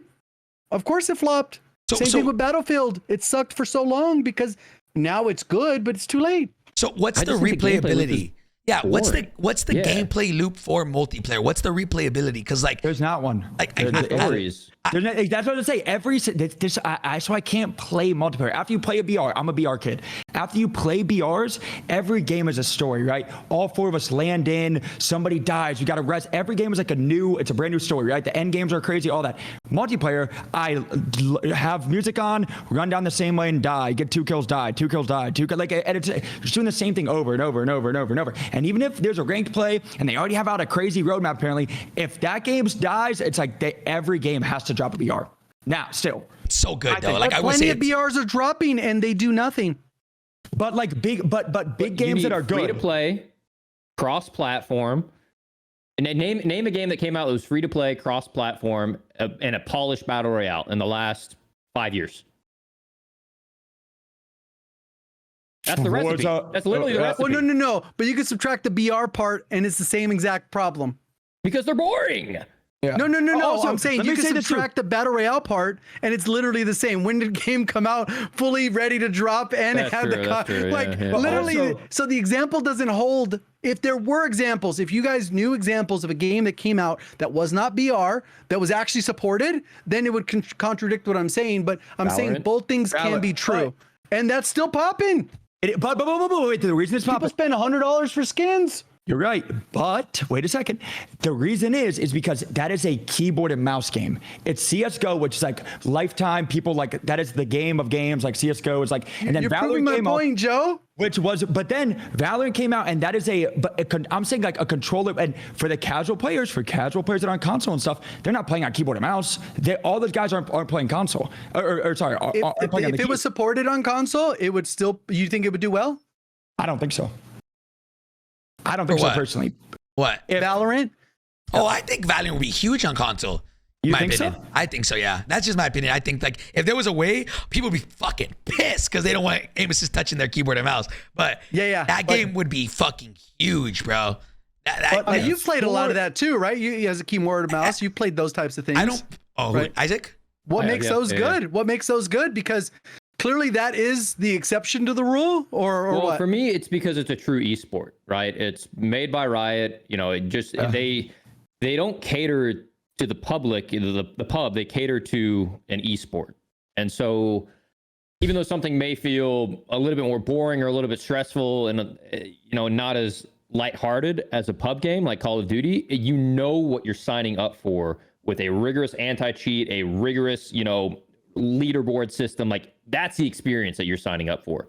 And I'm telling you, man, I think I have no interest in Halo whatsoever, but we saw it ourselves. It was an infected teaser, but everyone thought it was a battle royale and everyone's losing their fucking minds. I'm telling you, man, BR on a Halo engine, and if it was actually done well, I think we would see Call of Duty make the most rapid changes you have ever seen. Oh, yeah. I have a take on this. I agree with that. I do agree with that because then that'd be a direct competitor. Yes. Here's the same thing for XDefiant, though, I think. Here's where they're even looking at XDefiant. I don't think they care. Here is where I think we're getting it like mixed, right? Obviously, Valorant is fucking amazing. Fucking CSGO, great, right? Like all these games, but we're not talking about a multiplayer arcade shooter. That is what I think Joe is trying to say in all this. And we're talking about like Halo. We're talking about XDefiant. These games, like, will they survive? I'm not talking about like the S&D type stuff like Valorant. I'm talking about multiplayer, like fast-paced, like arcade style. Can they survive without a BR? That's, I think for me, that's where I'm kind of coming from. I don't know. I think it's another split game. But also, I think too, apparently, again, I cannot confirm, there's someone saying this in chat. They said that they dropped Counter-Strike on console and it was trash and like nobody played it. Apparently. Well, it wasn't the real Counter-Strike. It was awful. It was poorly ported. I played that. Yeah, it was like Counter-Strike something or other. It had another name on it. I kind of didn't have online or something. Like it was weird. I think it did. It didn't have ranked. No, I don't think. I think it was just pubs. I think it was just weird pubs. Yeah. It didn't have skins. Same thing for Rainbow Six, apparently. It didn't have skins. I love. Oh no, Rainbow Six is like. Rainbow Six is kind of like it's like CS:GO or like those games are like primarily the keyboard and mouse, right? I'm saying like what I'm saying is obviously a game has to drop. In my opinion, you have to have a BR for your game to boom, but you also have to cater to like the casual like console players, cross-play, all that stuff to have like your game go to the next level. And like for me, Val and stuff, those games aren't like in that same category because like they're like own thing. But for a new shooter and stuff, I think you have to have that arcade shooter. I think that's the main thing that we're talking about. Can you survive off arcade shooter alone? We're not here to try to like convince anybody. I don't know. We don't know though. Yeah, we don't know, right? Because everyone gets to the finish line and comes short. Literally every game that dropped, Halo had the gas, and it did have a lot of gas, and it did have the viewership. And then literally, it's like, oh, we only have no content for the next 6 months. Fuck this game. That's pretty much what ended up happening. Yeah. Mm-hmm. Like everyone's like, oh, I would play, but it's dry. There's no content. Yeah. If you don't have content, content's king. Keep in mind, I want XDefiant to prosper. I want that. Yeah. Like they said that they probably won't ever make a BR, which sucks because I'm like, I go and I played that, and the movement, the way it feels, it's like it's rewarding but also penalizing. Like they found a very good balance, and I think that game is gonna be great. And I hope it succeeds. You know, like will they ever make a BR? I don't know. There's way less aim assist, bro. I saw a clip on Twitter of some guy. I love it. I love it, bro. I love that. Like, dude, like this is insane. And even going back and playing a Caldera, the first couple games back on, like, it's so noticeable how less aim assist. I'm like, whoa. Like, you can tell instantly. Like Warzone 2, I feel like it's already pushed that too far of like they can't go back and like have a less aim assist or anything like that has that skill gap. Like they needed less aim assist, and that was an XDefiant of like, dude, this is like a good gap, like or a great like change where it doesn't feel like it's OP. Yeah, it's balanced. I know. I went against Shroud and he was shitty on the lobby. Yeah, like look, so all in all, I mean, we'll see what happens. I hope it succeeds. I don't know. Here's the interesting part, because I think XDefiant actually does have a couple interesting things they could do, where if they opened up the like their tournaments, and their tournaments had the like the skin prizes where like they're funded. Imagine they had like 5 million tourneys. So you're saying crowdfunding. Or crowdfunding. If they had that for their tournaments, they could pull some COD pros. Oh, yeah. Saying. Yeah, I definitely think that could happen. Yeah, for sure. Crowdfunding would go. I've said it. I don't know if anybody from Warzone is here. Crowdfunding for the next couple of World Series of Warzones would go dummy. It'd be millions. Be dummy. Well, I got to be honest. Crowdfunding would mean that they're died down, especially now that is not going to happen, because crowdfunding means pictures of people and like what they're funding. No, they don't have to do any of that. Crowdfunding? But they're funded. Just make a World Series of Warzone skin. You know what it is? Like they did with the CDL skin, like, you know, the generic one. You could just buy that one, and all the proceeds would go towards the tourney. For those of y'all, they do a half and half. For those of y'all who don't know what crowdfunding is, they just make a random skin, right? A random skin. It doesn't have to. It could be one in the item shop right now. They just change it a little bit and label it. This is the World Series of Warzone skin. And then from there, people buy that skin, and they know that 80%, 100%, whatever the number is, of the money that you spend on that skin goes to the World Series of Warzone prize pool. So, you know, they can be like, and every week. It doesn't change the price of the skin. So, like, if it's a $20 skin, it's still a $20 skin, but you buy it knowing that instead of it 100% going to Activision, it'd be like 10% to Activision and then 10% for the prize pool. So you'd be, or whatever, 50-50, you know, and you'd be like, all right, cool. I'm going to buy the skin because, you know, that'd be sick, you know? I just feel like now that would go crazy. But I feel like now, though, they are never putting their name near anyone ever again. And that's the same thing of like World Series of Warzone. Oh, let's check this out. Oh, it's a tournament with let's see what's going on. That ain't never happening. I've thought about it, and I disagree on that point. I think they will do it again. It will be some time, and then they'll go with uber safe options. It won't be based 100% on viewership the same way it was before. Is anyone ever uber safe though? There are tons of uber safe options. Yes. I don't think. I think if you do enough, what's it called, vetting, there would have been safer options, 100%. I think it's too much of a, especially I think it's too much of a risk now. There's no way they ever do any Fortnite's done it. Other games have done it. They've done it in PUBG. They've done it in like a bunch of these other games too. It's not uncommon. I still think because like there was some Fortnite creators that have Fortnite creator skins that have said some wild shit in the past. I don't think we ever get creator skins again. Use their platform as like a we're gonna stand against this. Like, can we not get involved? Yeah, it's not. I promise you. Now, I just feel like now it's to the point of like They tried with you, it, bro. I don't think it's they were the first. That Well, was I the- don't that know. was the They've done it first on time. COD Mobile too. They've gotten like multiple Right skins up. from people. But like Oh, that, man. think about it. That was the first skins we've ever had for 3. We could barely get creator codes. That was the first skin. Chat's over out of the pocket. Chat too, bro. Chat's out of pocket, bro. Like, you know what I'm saying? Like, I don't know, bro. Like, Anyways, listen, we're digressing. We're digressing. I don't know if it ever happens again, but I think crowdfunding. We've seen it work. I saw Tex mention because I know not Diablo. What game? It might have been Diablo or not Diablo. He said a game right now that they do crowdfunding and they had $30 million in prize pool for 1 year. Dota 2, sorry, there it is. Dota Yep. 2. Oh, that that's game is also like insane. one of the most highest prize pool. Yeah. bro, And, that game prize pool is like Insane. each And it's person crowdfunded. first place, It's crowdfunded. each person like for first gets like $1 million each on like a team. Like, dude, their tournaments are diffy. Yeah. Like, diffy. A lot of people were saying like, oh, why would anybody buy that? Trust me, whether you would buy it or not, a lot of people would buy it. There's And- a lot of dumbass skins in the shop, and guess what? They sell. Yeah. But anyways, boys, listen, I want to get into, before we get into the highlight of tonight, we're going to be ranking all the World Series of Warzone teams right now. But before that, I just had one quick thing to say is we forgot to mention it earlier, was the whole insta dying whenever you get knocked. That's still a glitch. That's a bug that they're aware of, though. So yeah, hopefully if anybody's watching, hope they get fixed. And there was one more. The flying in. the YY fly in. Oh, apparently that think is so. preventable. Really? I've heard that too. A dozen conspiracy theories, and Yeah. none of them have been consistent. Have you tried? Like, Yeah, Because like the apparently whole you flying cannot be in- flying in the sky. Yeah. And you cannot be moving when the pregame is starting.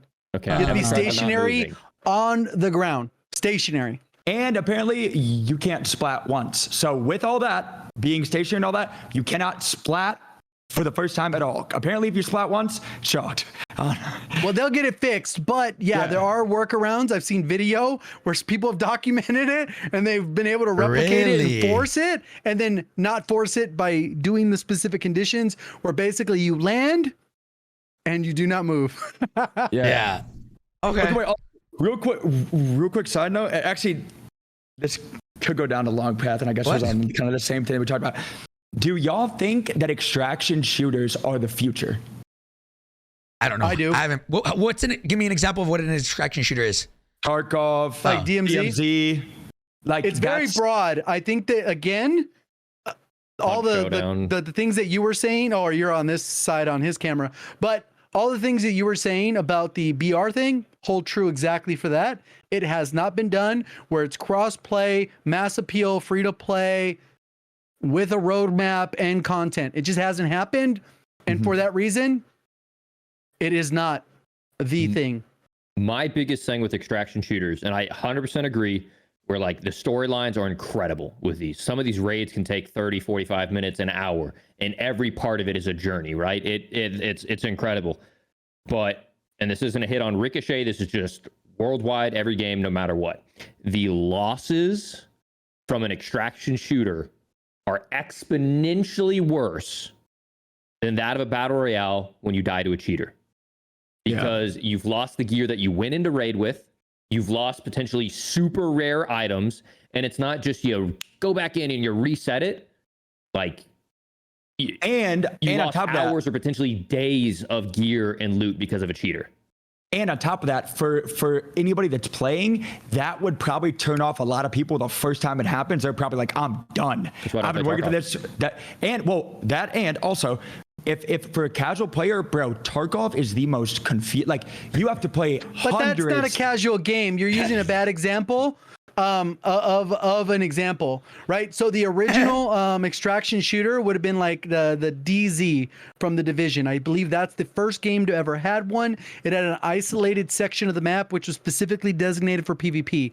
In that area, there was PvE and PvP, and you didn't know who was who. If you shot at someone, you would get like a warning saying that, hey, you're going to be flagged for PvP. So you couldn't just randomly shoot people out of the norm. There was prox chat. This was like already like 6 years ago type stuff. And they executed it very well, but it was only a portion of the game. They didn't dive into that element of the game where you would loot, you would extract. people in the area would know you were extracting. They did it first, and there's been about a dozen games that have tried it. I still think that original formula was what worked good, and I think what Bungie's going to go for with the new game, it's going to capture a lot of people. You think so? Expected? No date. They said marathon. We put our head down. Right. We're going back to work. We'll let you guys know when we're up for air type thing. And that's pretty much it. That will be like the next big opportunity. We've had other ones that flop. They all flop. A lot of them flop too. But because of the reasons that we already talked about.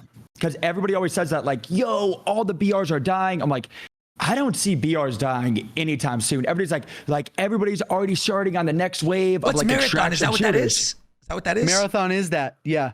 I've never played one, so I don't know. Like so many people say that, DMZ, like, that's the next wave of games. Like, there's a lot of games that fall into it, but the problem is usually a lot of the games execute on most of it, but they don't get to the finish line to like really make it happen. Whether it was the Marauders, the Cycle, which just got canceled. Oh, already? It got canceled, yeah. Who's doing Marathon? Who's the company? Bungie. And Bungie's done they did the original Destiny? Halo, and they do Destiny. Okay. I don't know if it's next up, but I haven't played one, so I don't know. I still think the number one thing that, again, maybe I'm crazy and it's like, yo, Joe, that is just a you thing. I think any game that drops, whether it's a BR or extraction shooter, any game, if they have a public marketplace like CSGO, I think that's the coolest thing ever. Like where like you can like find loot or like find things in the game, sell it in a marketplace to like other real people and buy cool stuff from other people. And it's like a store, but it's not a store that you're buying with like all real money. In-game. All in game. That's sick. I think that would be so cool because then like you could see like, yo, JGOD's knife, that knife is so rare. Like he grinded for that knife. Like that's so sick. Buy and, like, that shit. Yeah. And like, that'd be cool. But it's like, that also goes down the path of, okay, that is literally catering to just grinders that can grind the game, learn the game, sell stuff, buy stuff, and not the casual player because they can't play the game all day to have stuff and then so like if you got like, let's say RNG rewards for winning a game, and it just like when you won that battle royale, it popped up a loot box, right? So it's not something you buy, it's not pay to win, it doesn't affect your gameplay, it's purely cosmetic. But you're just an average Timmy, you're a freaking 6th grade kid playing at home, you know, before he has to go to school the next day, he opens up something unbelievably rare. And now all of a sudden he can pay with like his college scholarship with it. You know, just because like, shit. Yeah. I mean, that shit happens. Like if you unbox like a Dragon Lore op back in the day, that thing is worth like $2 million now or something ridiculous. Like, oh my God. Yeah. I mean, also, those things wouldn't happen in today's current game. A lot of those things are like, because they're vaulted, and because those things had so much value, the way that like things grow like that just wouldn't happen organically anymore. Because there's people that'll specifically play the game to try and get rare stuff, but the reality is that like manipulates the market in a way that stuff just they would overcorrect it, I think. Where the nothing would be worth $2 million in a marathon game if it had an open marketplace. There's zero chance. That's fair. I like the way it looks. That marathon game looks sick. Like I like the colors and shit. Well, we haven't seen anything, but yeah. From the trailer. Yeah. It looks sick. Anyways, boys, let's continue this. I'm very excited to do. No, you're good. Oh, Dr. Disrespect's game too. That's another one. Oh yeah, I think a lot of people are turned off just by the word NFT though. I know, it got such a bad. It's a dope game. It plays really fun, but yeah. You've seen that, or did you try that at all, Joe? Too, or no? Dead Drop. No, I didn't try it either. It's free. You should try. Just at least get the vibe of what it looks like to see the DMZ. Yeah, I think you can still play it right now, isn't it? I think that every Wednesday they do test servers. You have to sign up on their Discord. Really? Mm-hmm. I would try. I mean, I heard good things about it from everybody who went to go play it, but I've never like. I got invited to, but it was during like streaming hours, so I said no. But like, is it good? Like a lot of people have been saying it's decent, right? It's so early, but it combines the BR elements, which Joe wants, with the extraction shooter elements that will appeal to more casuals. Gotcha. And you have multiple lives. So it's not just like a one and done extraction shooter. Like if someone, let's say you have a really badass piece of loot and someone's ratting in a corner and kills you, well, you may respawn across the map somewhere and you can go hunt him down before he extracts. But you only have a certain amount of lives. Oh, that's kind of interesting. Huh? Yeah. Boys, real quick side note that I this was the other thing I was going to bring up is, did you guys see the whole shadow ban issue? I use this quote, fixed. I think it's still an issue. Yeah, I'm about to say, I don't think they actually. Saying, I got banned this morning. Yeah, I don't think it's Sucks fixed. for you. Stop cheating. No, don't say that, bro. People are gonna come at you, dog. Man. I know. Yeah, I don't know. Again, we said this before through multiple podcasts. I think that the extraction shooters are. I mean, sorry, what the heck? The what's it called? Shadow bans. Shadow bans are not stuff. like that whole thing is just it's chalked. I don't think that even helps at all. I've I seen almost so many want to people. try on an alt account and just spam report everyone and see how long it takes for me to get the account banned. Video. Would they hardware ban you think? I don't know. That's risky. Damn. There's no Okay. way. No. I'm almost positive I saw it was timer based. Yeah. You Warning couldn't queue first. again. Okay, stop spam reporting. Because think about it. Who is let's be real. Who is spam reporting? They're cheating, like people that are getting slammed. So like, no way they ban them because they're getting slammed. Like they'll say, "Yo, you can't play for 15 minutes. Go in timeout." Yeah, like yeah. that's people that are spamming reporting. They're cheating. Like, dude, like, no way they ban them. Hey, I played with randoms and they're like, "Oh, this lobby's full of cheaters." I was bro, I'm gunning these dudes. I just need you guys to shoot one of them. Yeah, dude, you don't know how many people I see in like comment sections like, dude, every lobby there's tons of cheaters. I'm like, listen, man, I gotta be report. Yeah, go ahead. Sorry, go ahead. Like, I'm gonna say, I gotta be honest with you, man. If you still think you're telling me every single lobby you queue in, there's a ton of cheaters, man, you're just getting slammed, and that's okay. But like, you're fated to say I queue in and just die to cheaters all day. Like, They don't miss, bro. You don't know. They don't miss. I did that. I did that to a guy that was actually fucking cheating. Like it was blatant, like crazy. I spam reported him. He got banned, and we were going crazy, bro. How recent? Shit, Chad. When was that? Well, I think also what people don't like see is I'm pretty sure they have like a trust system already where like you don't randomly report people, so that when the fact like that you save your reporting for specific individuals that have a high risk warning, because they identify players as being risky players too, that essentially your reporting carries more weight anyways. I think so. Like versus somebody who reports That'd be everyone, they can't cool. value it. Yeah. I would That'd be imagine super that's how cool. it works, but Oh.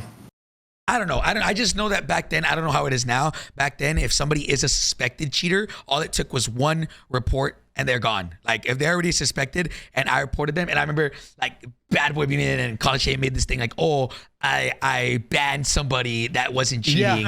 Shit. yeah, I'm people like, bro, comment to me on my videos about that. Yeah. Like, oh, what are you gonna say? Repulse, reported, and he People has are the power to ban anyone. people are so Like, dumb. People are so dumb, bro. hide from channel. Yeah. Best It's feature on YouTube, brother. Oh, They are yelling to 100%. the abyss. so it's literally like that person, for those of y'all who didn't, I don't know how it is now, if that person was already suspected of cheating and I report them for cheating and they got banned instantly, that's because they're already on like Ricochet's On radar. the radar. Yeah, They're on the radar, yeah. So same thing with like Tim, same thing with Nick, same thing with Swag. Like a guy stream sniped me, hacked on me. I reported him. His account got banned. The very next day, he made a new account, did the same thing to Swag. Swag like reported him. It got banned again, like with the same name and everything. So it's I don't got in chat. I don't have no button, bro, that can ban people. It's just like I just happen to be live streaming while doing this when all you guys can Well, do I the think same that thing. also happens because when we went to the studio, they'll have tabs open. So they just might have been hearing your audio depending on the time. And then they're like, oh, shoot, let's see if this is a cheater. And then they're just watching it. And they're like, oh, forward it. And it could just been like a good timing thing on that. Who knows? I don't know. We'll see. That the shadow bans still aren't fixed. I hope they fix it soon. So many people are getting, in my opinion, a lot are getting falsely shadow banned. There are some Also advice, move on to a different game, bro. There's people saying they got shadow banned 47 times. There is zero chance. They gotta clean wipe their PC or something. If I don't get know. shadow banned 2 or 3 times, I would be 100%. I'm moving to a different game. Even as a content creator, fuck off with that. Like, no way I'm playing. No way I'm especially, staying on this game, bro. There's OG zero shadow bans chance. were 2 weeks. Yeah, now that's it's like 5 days. crazy. Shocked. I don't know. Some people, it's only 24 hours. That's why they get banned so many times. I'm like, bro, just take a week off. Like, chill. Yeah. Well, I heard it. I had like, I don't know if we're trying to get into the actual like the shadow banning issue, but I heard a rumor recently. If y'all trying to get into that, I don't know. Oh, go ahead. What's your rumor? What's your rumor? Let's hear it. So I have never been shadow banned ever. But apparently, a lot of the wager kids, a lot of the, I'm not saying everybody that's been shadow banned is grimy, so before, but apparently a lot of people that get shadow banned all the time. Apparently there's like either through its DS4 or something that if you use the program that you can change your controller dead zone on this app or something. Yep. And through the app, it will actually like basically give you more aim assist. Yeah, because it thinks that you have like a rotational all the time. Exactly. So apparently a lot of the people that are getting shadow banned, it's not like they're doing that for sure, but a lot of people know about it and like kept it like super hush hush. And that could have been part of the reason why people get shadow banned all the time. And then also if they change accounts, it's still on their PC with their like that's their like even though they're gonna change all the control settings to the hardware. Exactly. Like there's gotta be something, bro. Like Well, there's gotta I think be also there are probably some apps that are actually innocent, but the Ricochet hasn't learned that that's an innocent app yet. Or maybe people downloaded malware. I mean, there's probably all kinds of nonsense that, you know, it impacts the casual that's in fact not cheating. Are console players getting shadow banned a lot? Some say they do, but I don't know any console players, so I'm sure there's gonna be somebody in chat that all the says different yes. programs, like you could have like SteelSeries Sonar, or you could have like Astro's Amp, or like I don't know what, you know. Because like, as an anti-cheat, you can't necessarily be like, I'm only looking for this .exe because it's always constantly changing and fluctuating. It's like, what is injecting into my game, right? Like, are Artist Wars monitor LUTs? Like, you know, is it that? That's scary. Yeah. I think I honestly think that there has to be something that has like something that in your PC that is I wonder for everybody in the shadow ban loop, right? Could you completely hardware reset your PC? Like hardware, like completely wipe, and the only thing you have on your PC is you download Warzone 2 and then play, will you get shadow banned again? Because same thing with what's his name? Hacker Hunter, what's his name? Fuck him. Oh, Rara? Yeah, he thought he got banned because he had some program, I don't know, installed, right? So like I wonder, there's got to be something. Which there could be truth to that. He could have downloaded software that is recognized as cheatware, and who knows? And maybe on his end he feels it's innocent, but at the end of the day, permanent bans do not happen that often. Yeah, permanent. Yeah, that's we're talking about shadow bans, but I don't know. There's got to be something that's triggering the shadow ban. I don't think it's necessarily just reports. Reports. Yeah. Like, because I've probably been spam reported all the time. And again, I've never been shadow banned. The only thing I ever download is the little I would guarantee you're whitelisted though, Joe. You think there's an actual thing, whitelist? Like 100%. No, I don't think for reporting for sure. For spam reporting, 100% there is. I was gonna say my lobbies definitely ain't because I wish. It's not like a lobby whitelist thing. It's not like a streamer lobby thing. It's not like you're allowed to actually use cheats type of thing. But it is like it happened to Teep. Like Teep got shadow banned once. Super easy. I can just stream but snipe there's you. been a lot of big. I'm fucking Teep. I've asked. I'm obviously not cheating, but everyone's gonna report me. I've literally I asked. got shadow banned a few times, and then I asked. I'm like, hey, unshadow ban me, please. And they unshadow ban me because they're like, yeah, we know you're legit. You're just getting spam reported.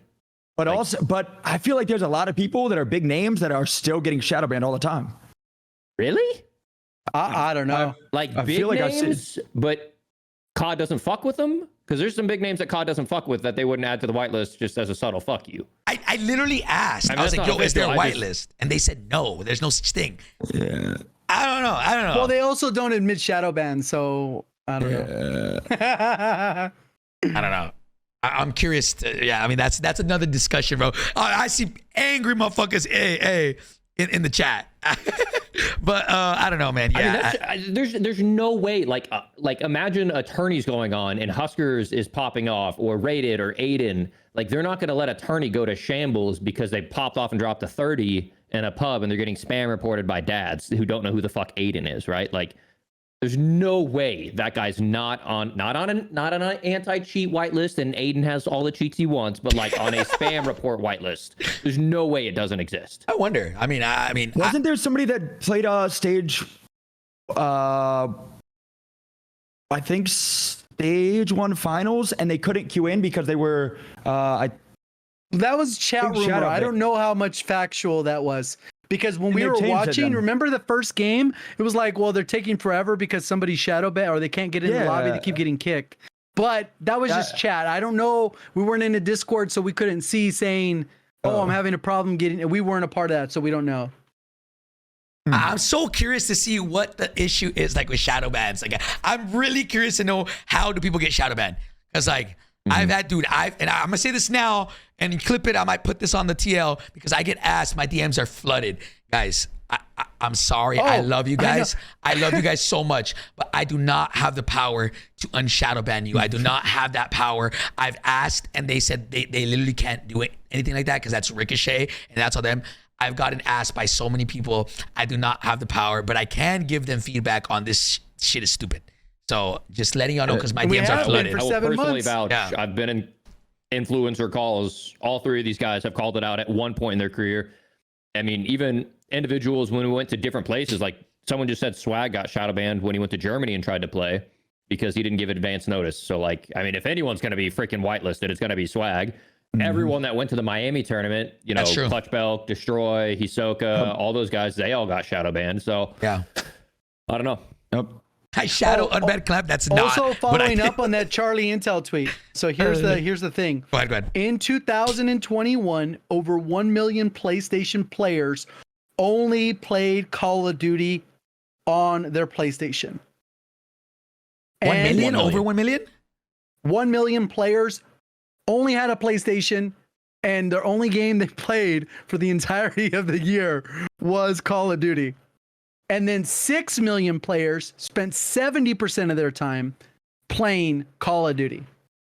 That's nuts. Wow. But did they say all of those numbers now or no? No, that was 2021. But like, yeah. That was COVID. Did they say that now though? Of like, no, they're not going to. They're not going to. I just want to know, bro. I just want to know. Imagine that number is cut in half and everybody's like, dude, Warzone 2 is way better for couch. So like, well, if it is, why is the number cut in half then? That doesn't make sense. If it's better, why is it not the same number, a little bit less or more? Like, I'll be honest. I wish you would know someday. I get it. Like, it's casual friendly, but that doesn't mean that the player population is more. I think well, people you know are in what? denial. I don't even believe the casual friendly stuff, right? I'll bring up J-Rock in this particular case, right? And it's funny because on one of my tweets, somebody said, oh, they need to nerf the ISO because it kills too fast, right? And then I said, no, I think 600 TTK is good. They need to buff all the other close range options to get closer to 600. And J-Rock replied with something like, oh, no, I think 700 is the sweet spot. I was like, when did more health, higher TTKs become a casual thing? Like, so I don't know. I just thought it was kind of funny. The tweet is there, I'm pretty sure. It was just like, I was like, oh, so you want the TTK to be longer? Casuals don't like short TTKs. What are we doing? Yeah. I don't know. Oh man. Oh bro. Look, I honestly, I don't know. What, like, I honestly kind of feel bad for him. He seems like a nice guy. He's a nice guy, bro. He seems like a really nice guy. I see it. He's just, he's trying to vouch for the casuals, type shit. But yeah, man, I don't know. I think everybody can be happy, in my opinion. Like, literally, like, I hate living in the world where like people can't just grind to get better. And it doesn't, again, even Modern Warfare 2019 was insanely OP for people who had movement. Like, if you just knew how to aim, you're smoking these TikTok kids. 90% of the TikTok kids that you see are ass. Let's just be real, bro. Like, they're dog shit. But like, they just look like they're good. But if you just know how to play Call of Duty, you're gonna be better than them. Sorry, Tech. Sorry, that wasn't to you, Tech. That wasn't to you. And then also, he's a YouTuber now. Yeah, YouTuber. Yeah, once most of your income comes from YouTube versus TikTok, then you become a YouTuber. Like, But also, the great thing, like even then though, back then, Warzone didn't force you to play a certain way. Like now, like there's no movement, so you're forced to just not have any movement. You could sit on a building. I mean, there's some creators that did that for their whole career and just sat on a building and sniped. Oh, now he's throwing shade. Open Mark, do you see that? They not said that. I was gonna say iron, bro. I was gonna say iron. I would not say I was say iron. And like back in the day, he sat on a building downtown and sniped all day. Had great viewership. So and iron just sniped all day. And like yeah. And like he wasn't forced to have crazy movement, and he succeeded. We could be demons, side cancel, double wide circles, and succeed. But now you're forced to play a certain way. Yeah. Does he play ranked? I think he stopped playing, right? Or no, is he playing again? I think he plays Vondel. He's in love with Vondel. I've seen tweets. Yeah. Iron. Okay. He says it gives him Verdansk vibes. He's getting mixy I'm pretty again. sure. Okay. I didn't know that. That's awesome, man. But yeah, I don't know. I think definitely, I hope they stop catering so much to the quote unquote casual community. Because like I said, like in my opinion, I don't even think this shit's casual friendly. Like, all the casuals I wouldn't say it's casual. I mean, I feel like the terminology, we like bundle that all together. It's just like the non-COD community that like are like new COD people that like don't know what COD like feels like. And what like the vision of COD is an arcade shooter. Yeah. And not like a milsim nonsense. I hate that milsim bullshit, bro. Oh my God. Yeah. Anyways, besides the point, I think that definitely they can make both communities happy. I think Modern Warfare 2019 did that, and we were able to do that. I think that this one they pulled the slider way too much on the bodiness, right? Like the clunkiness. Let's dial it back, bro. Sledgehammer. Let's dial it back. And Treyarch, like I said, I was saying earlier, is Treyarch. They've seen Modern Warfare 2019. They've seen Warzone 2. They've seen what works, what doesn't. I hope when that game comes out in a year from now that they pull something crazy. But again, I don't think the only hope I have. I am not optimistic for anything Call of Duty ever again. I am pessimistic. With Treyarch though, I am a little bit optimistic because I played Black Ops, like seeing old Black Ops 3 stuff. Like they're the only dev team I have faith in. They've never missed. Yeah, they haven't missed. Give me a Treyarch game that you guys think has missed. Don't even say Cold War, because there's a reason why 90% of people in the CDL got off fucking this game today and went straight back to Cold War. Everybody's playing Cold War right now because that's the best game in the last 3 or 4 years. Black Ops 4 was not ass. It only didn't get the credit it deserved because Fortnite came out on the same fucking time and everybody was on that shit. And there was no crossplay. Yeah, sure. And it was not free. Either way, even if Blackout came out and it was free to play and crossplay, I don't think there was a game ever that's going to take down at that time freaking Fortnite. Fortnite. That shit had everybody fucking. But like Blackout, dude, the mechanics, everything, just how the guns played, like everything great, like the movement. There was no side canceling, but you could still slide. Like, oh, dude, incredible. I don't think they've ever missed. So I mean, it's fingers crossed. Let's hope they never do. But we'll see next year. But boys, let's do this tier list real quick. Let's get this out of the way. I want to see what y'all have to say. Listen, obviously, I think only Joe is in here. Joe, I'm not scared, dude. I don't like tier lists, bro. I stay away from tier lists, bro. I'm scared. No, dude. I'm putting everybody in S tier. They're insane. So we could actually keep it even simple. Oh, no. You should just do. How? If you really want to do it, like where it's. Oh shoot. Like easy, fast. But also controversial at the same time. Only do 2 categories. And put moving on. And wait. What do you mean? Like quality. Top 25. Move on. Right? Oh. Wait, no. You should do like going to land, maybe, and no shot in hell. Yeah. Oh, going to land can I edit this? Or not going to land. Edit label text. Yeah. You could just make it so 2 of them, because then that keeps it simple. And then it could be hot takes. Maybe. Let's do a delete this. So how many do I do? Maybe do 3 of them. Do 3 of them. 3? Okay. 3 of them. And that'll be bad for the nose, but nobody take this seriously. It's for some good clicks, Oh God. So okay, what's the last one? Oh, also, real quick. Wait, sorry. Go ahead. Okay. Boom. All right, no shot. Side note too of that, people I don't think understand. Only 15 teams from stage 2 make it. So like I see people that's like, well, JGOD's not going to LAN because he's scared he's gonna get permabanned. Like, no, JGOD didn't go to LAN. I'm just using JGOD as an example. No, I know. JGOD didn't go to LAN because his team didn't qualify. He didn't go to LAN because he's cheating. They just didn't qualify. No, he's cheating. He's scared. Like, no, they just didn't qual, man. Like, that's what it is. Like. All right, I see those. I'm like, dude, what am I hearing now? Is this good? You guys let me know. Well, what kind of sucks is I think most of these teams we would think would make it anyways. Like, because the teams that probably we would think would be no shot are teams that we probably haven't heard of that are going to come out of opens. I disagree. Let's get into it. But we'll see. We'll see. All right. Let's go first and foremost, Mr. Wars' team. So, go is this to the Wars' bottom in? left and hit presentation mode. Oh, what's this? Wait, huh? It's just like black. It'll make it black. Okay. Yeah, so All dark mode. I like that. It looks a little bit better. Yeah. All right. What? Can What? you like shit? Actually, wait. Can I? I'm just looking up his stream, but yeah. Oh, I'm sorry. Is there a Let way me that I see. can do this differently? I don't think so. Full screen What your I stream. can do. Low key, Oh, I yeah. wanted the other way better, bro. I wanted to torch some teams, dog. This torches them. Put him in the no shot. What do you mean? Damn. All right. All right. This good? Let's see here. If I go Elgato. Wait. Alpine, because Alpine made this for me, one of my boys. And he said, if I would have known that this is how y'all wanted it, I would have made this list so different. Oh my God. I can send this to you guys, actually, I'm looking boys. the other way. I can send this to you guys, is what he said. I mean, I can pull it up. I Sure? got your video, Yes. so as long as you keep your And- stuff, I can go full screen on my other one, and Okay. then I can just crop it and then make it work. Okay. All right. Let's run it. Let's run it. I just added your screen. Okay. Yeah. All right. Let's go Wars. Who's Wars' team? That's But they split up, Wars. didn't they? Did they? No, I think that was a troll, right? Oh, maybe. I don't know. I don't know. I think they're still good because they played pretty good, right? Honestly, I think Dave said it. Let me know what you guys think. Dave said it. EU doesn't really have a lot of competition at the top level. Yeah. I think Wars' team definitely makes it. That's my opinion.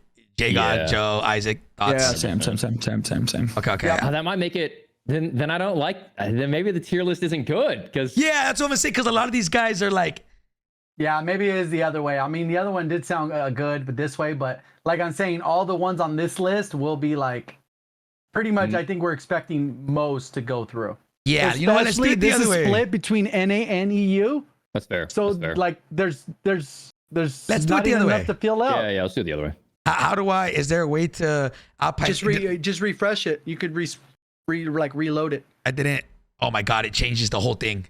Okay, let me do it real quick. So Yeah, you this should be able is to just reload it and it'll be fine. S. No, I have to redo it all again.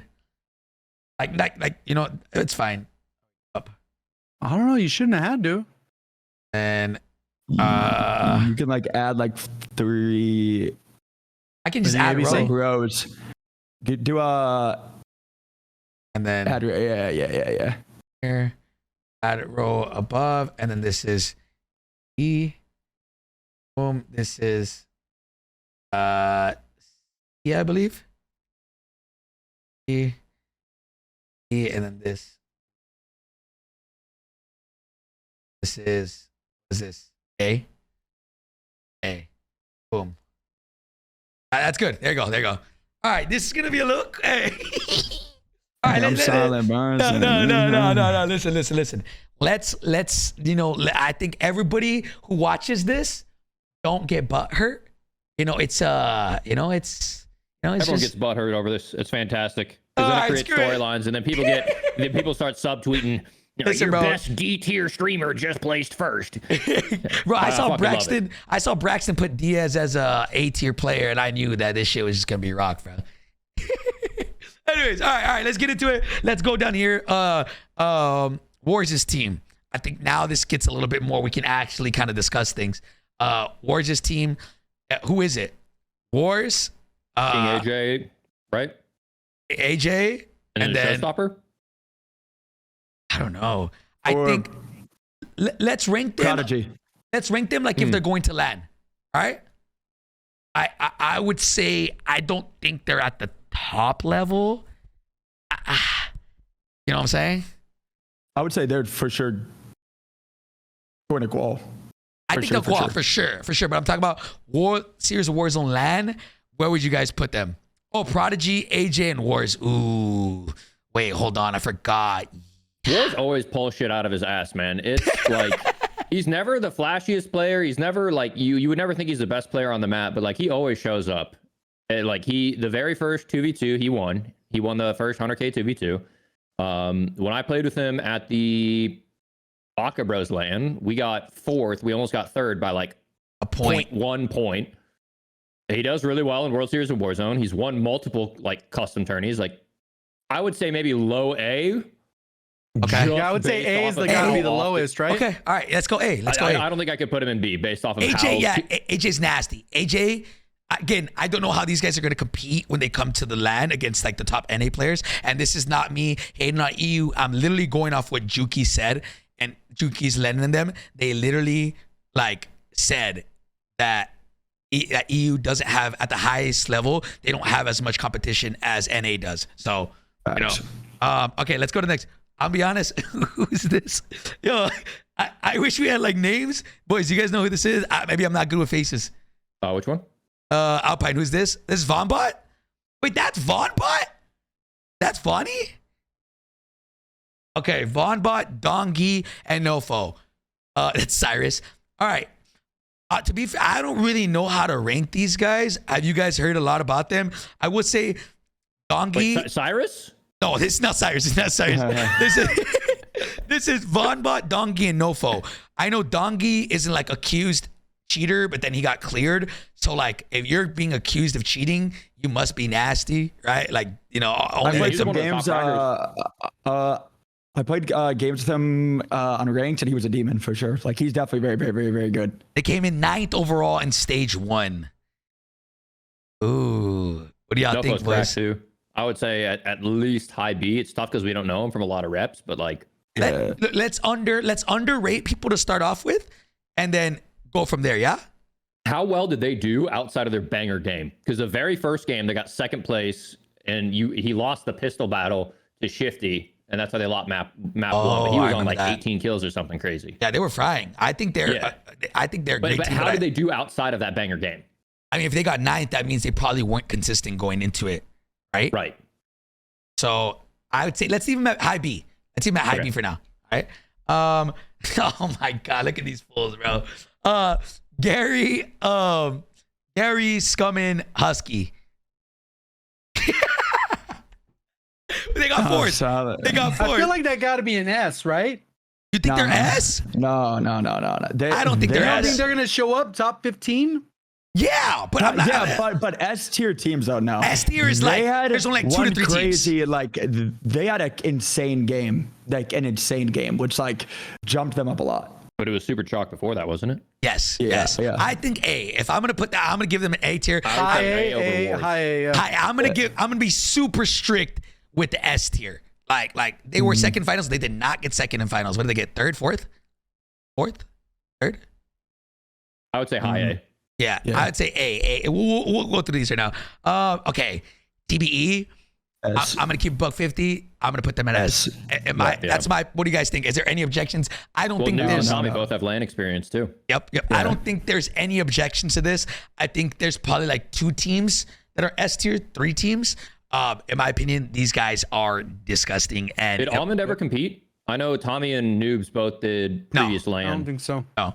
If there's anybody that I think will, if I had to bet right now, who wins the tournament right now, I think it's them. That's my I think opinion. Almond's the best player in the game right now. Yeah, tight shit. I seriously do. He's fucking wicked smart, also cracked. Like, there's not many people that I would like put on a pedestal. Like, they're that good. Okay. All right. Then Symphony. I don't. No. Wait. Is he still competing with Slacked and App? I mean, you put him there. I wouldn't say D. They're just dude. They didn't call. They're just ranked. Like they grind ranked and like they kill it and they grind ranked all day. But like I don't think I've ever seen them do well in any tournament custom ever. It's hard because nobody gets reps in customs. Yeah. Were they competing in Caldera? I know Sim wasn't. Were App and Slack competing in Caldera? Yeah. They were, but again, I don't think they've won anything. Like when it comes to chat, give all your ranked shit aside. Only with apathy with that solo YOLO, right? Yeah, the recent solo YOLO. I don't know if they just don't play enough together or what's their problem. But I think right now they're not. I think I mean, they didn't qualify for what's it called, for finals. They're like top 40 or something, right? They were like 40 something. Which there's just a big difference between playing ranked and playing any custom tournament ever. Yeah. Again, a lot of people. Well, you can get away playing sloppy and ranked, and like, don't get me wrong, like those guys are fucking incredible players. All three of them more mechanically talented than me. Like, there's no ego involved in any of this, but like, I feel like anytime I watch them in customs, I feel like they play a little sloppy, and their insane gun skill gets them out of shit and ranked. But like, I wish I was up early enough to watch Symphony play.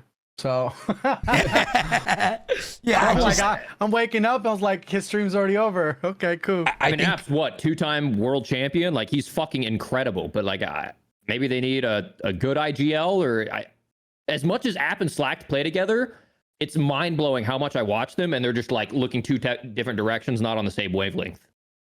It's actually crazy, like, because they're so fucking talented. I love both those dudes, but like, those two are talented as fuck. But it's just like. Yep. Yeah, we're just going off of Warzone tournaments and what we've seen. So I think, would you guys move him up? Joe's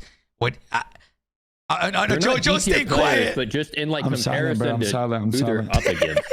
I ain't saying nothing, bro. I'm silent. Yeah, again, I'm not saying Talk your shit, Joe. I'm not saying individual players. I'm not saying individual players. I'm saying as a team. Remember, like I'm saying as a team, not individual. All right, like as a team.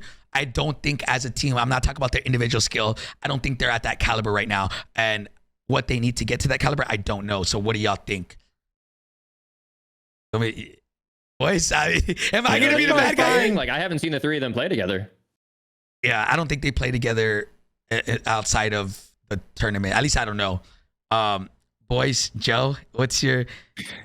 I think that's fair. I just feel like there's a big difference between grinding ranked all day and playing in a customs tournament. I feel like I just haven't ever seen them do good in customs ever at all. So and they got like 39th or something. Okay. All right. So D or C?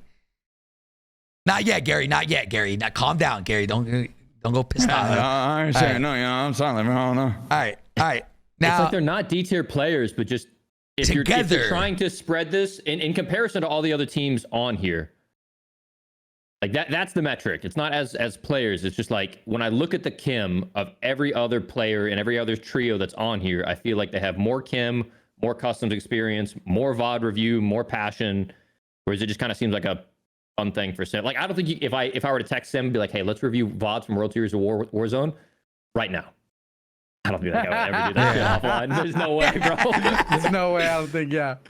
Okay. All right. Let's move on. So, Swag's team. I feel like people are gonna say I'm biased, but I think before this, people would say that their team was like a D tier team. But with them coming in, and they actually shocked me a lot. Like, they shocked me a lot this tournament, and I think they ended like in 14th, which I don't like. They did a lot better than what everybody thought that team would do. Because I heard my chat was filled with people like talking, like saying all that they're horrible, all that stuff. Like, they did actually a lot better than what I thought they would be. 16th, okay. Boys, what do y'all think? Because it's Colors, Evan, dude, and you guys Swag, are so scared. Yeah. Listen. I'm just running through this. Okay, Gunsy, you are bugging if you think this team is not better than Symphony's team. You are faded. Yeah. That's faded. Here's how like I'm seeing it of like, but like I'm not gonna say it, but I'm saying like because I'm playing against them, right? Like I didn't get to see all their games, but would I take my team if like we're fighting them, like we like see them on the map or pull a bounty? That's how I think about it. Do I want to chow them? I'm gonna get that, or that's how I'm going through these situations. Everybody's like, I'm turning the other way. Well, wait, we'll try to hold these guys out. D is like full send. Yeah. Yeah. Okay. So so talk to me.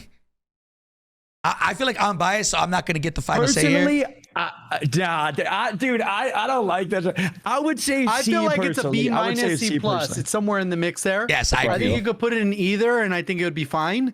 Obviously, them placing well enough is good, but there's going to be a lot of good teams on here. Yeah, yeah. JGOD, you wanna have the final say? I'll just say B. Just say get it there. Okay, Isaac. B minus, Joe. but it's a B. Okay, Joe. Only because their performance. Obviously, they performed well. So action is louder than what Just you B, thought before. After they did well. Yeah. Yeah, I would say again. I think I'm agree with that. High C, low B. Yeah, I think we're going off the placements. They did way better than anybody would have expected, and I'm very proud of them. Again, I have bias, so I would put them at B. But again, wait, actually, I would say B C for bias. because Dong and them are actually like that's a really good trio. Yeah, like Dong putting is them in the nasty. same like that's a good. So it's like I don't know. Like again, I'm just seeing it as like throughout their games, like. I didn't see all their games. I'm seeing if it's a custom tournament and I pull a bounty on a team, am I sprinting at that or am I like, yo, let's probably not fight them? It's pointless. Okay, so like somebody's got to say. I say, look, let's do this. JGOD, C or B? I'll say B minus. Y'all are out here. We opened this Isaac, shit up like Isaac, yo, none of C or it B? personal. C or No one B? get hurt feelings, No, I and know. now you guys are tiptoeing around it. I know. No, I already B said minus. it. I'm I good said with B. that. Joe, C or B? See, Isaac, C or B? I don't think they're as in shambles as Slacked and Sim and App, but I would much rather run into them than Vonbot's team. Okay, so yeah. put him here. Yeah, Okay, so I put them in C. okay, all right. Now, all right, Soka's team. What did they get? S. Third? What did they get in the last Well, their one? team is different now. Yeah, so we haven't seen this team. So it's MWIII. Bro, I've known both the Otter and Maya I since know, I know, they're crazy. It's S. It doesn't MWIII, Soka, and Put Skull. Maya and Otter with my grandma, and I'm still putting them at S, bro. Those guys are different. Like, they've been different for the last 5 years that I've known them. What did they place the last time? What did they place the last time? The finals. Third, I think. Was it third or fifth? Because it was first. Oh, It was fourth. No, I thought Gary plays fourth. Right? Because Gary plays third. Second was Tommy. First was Aiden. Okay, easy S. Easy S, I still think. yeah.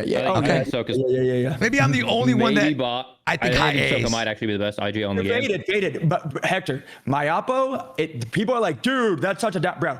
You're right. We That saw kid- Shifty instead of MWIII, but like I know MWIII's nasty. I've known him since literally freaking Black Ops 4. Both of those dudes are like literal demons, bro. Like, Okay. easily. All right. Also, Yeah, something they won to the World consider Series. They won the World is, Series. even when you have the team change, like you said, he is the IGL. So it's not like they changed the IGL. That's probably one of the biggest core parts of the team. Yeah. Is that like if you're changing core parts of it, that's fine. But if you lose the IGL, then it's a completely different team. Yeah, I think MWIII and Shifty kind of played the same role as like quote unquote the Slayer. Like Shifty was the top fragger of their team when they played here. So what their problem was, I have no idea. But yeah, okay. I think there's very few teams that are S tier. Let's put them on there. Who is this? This looks very familiar. I think Oak Boy. Yeah. Yep, it looks Is like that it. Oak? Who is his team?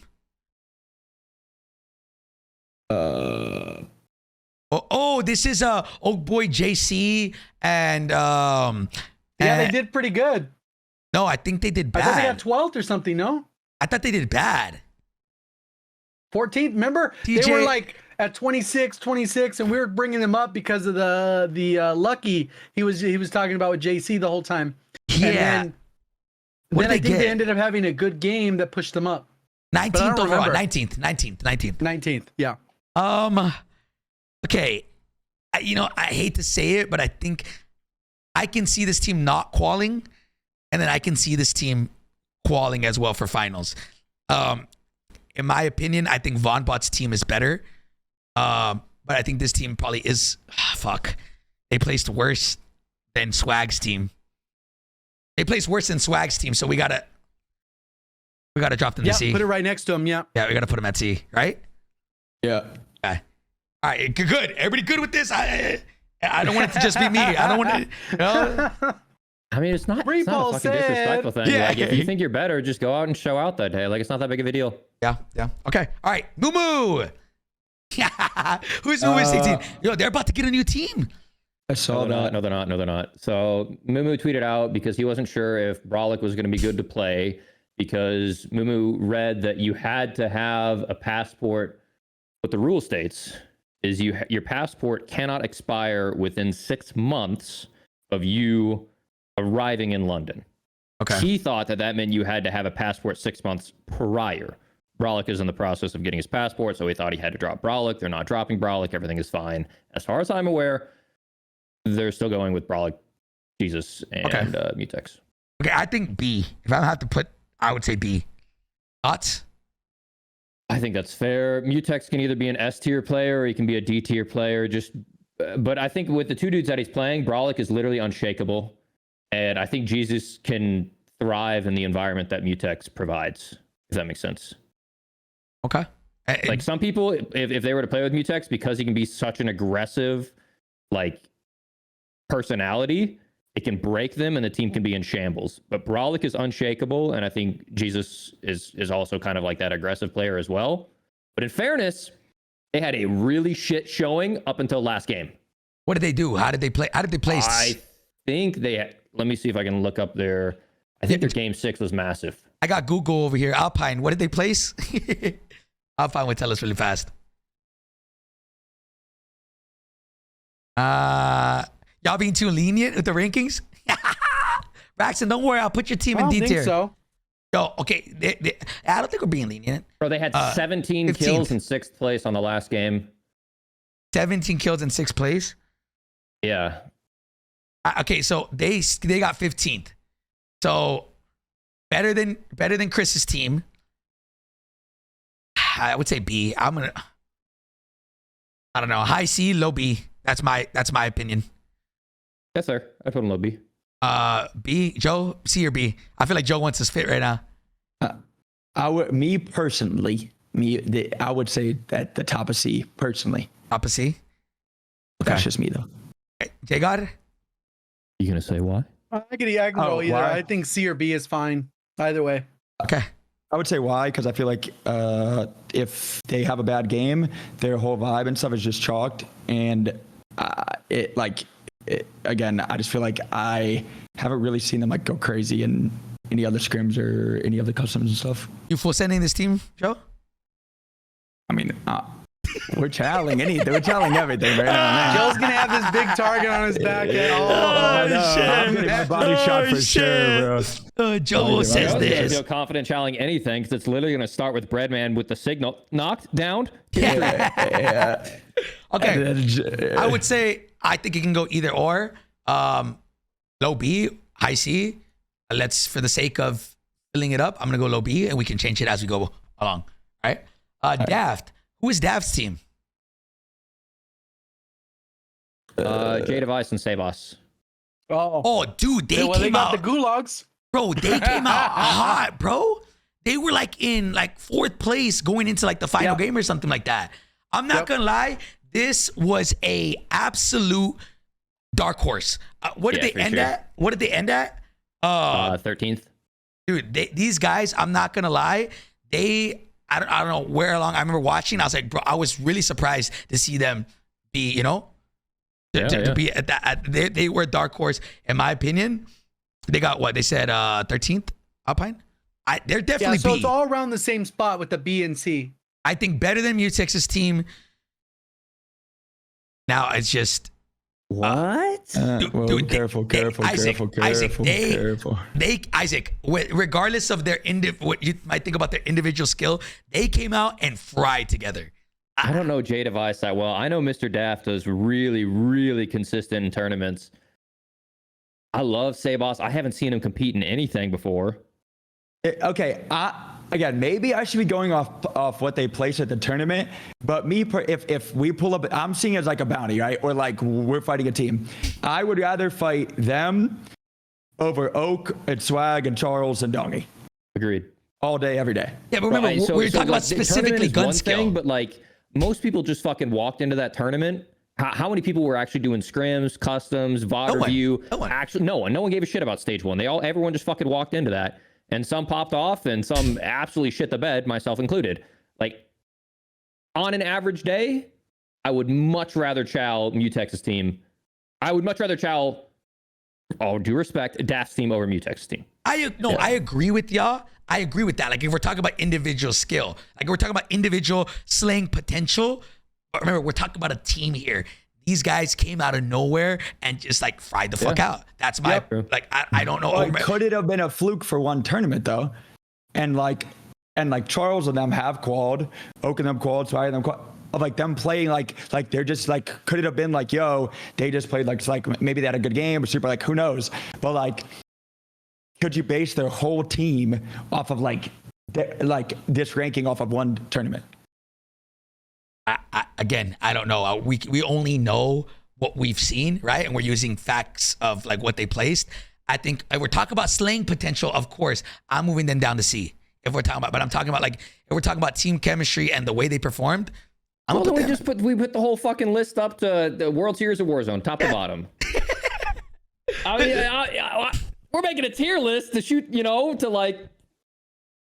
So what are you thinking? What do you want me to do? You guys want C? Everything off of World I think Series he's of saying Warzone. C. Based off everything they said, it sounds like C. Because they would rather chow them than Utex, Swag. Yeah. So that's where he's got to be. So then, even though they performed well, in their minds, it's essentially fluky because there's not enough of a track record yet. Okay. All right. Everybody's saying C. I'm down for that. All right. Who is this? That was Will Smith. Wait, who's this? I don't know. Locksteel. Who's Locksteel's team? Who? Locksteel, Juju, and De Niro. Ooh, this is actually a pretty good team. Off. Yeah, this is a good team. He went crazy that on World Series. What did they place? He continues to do really well. Yeah, definitely not C. You're faded. Yep. You're faded. They play 6th.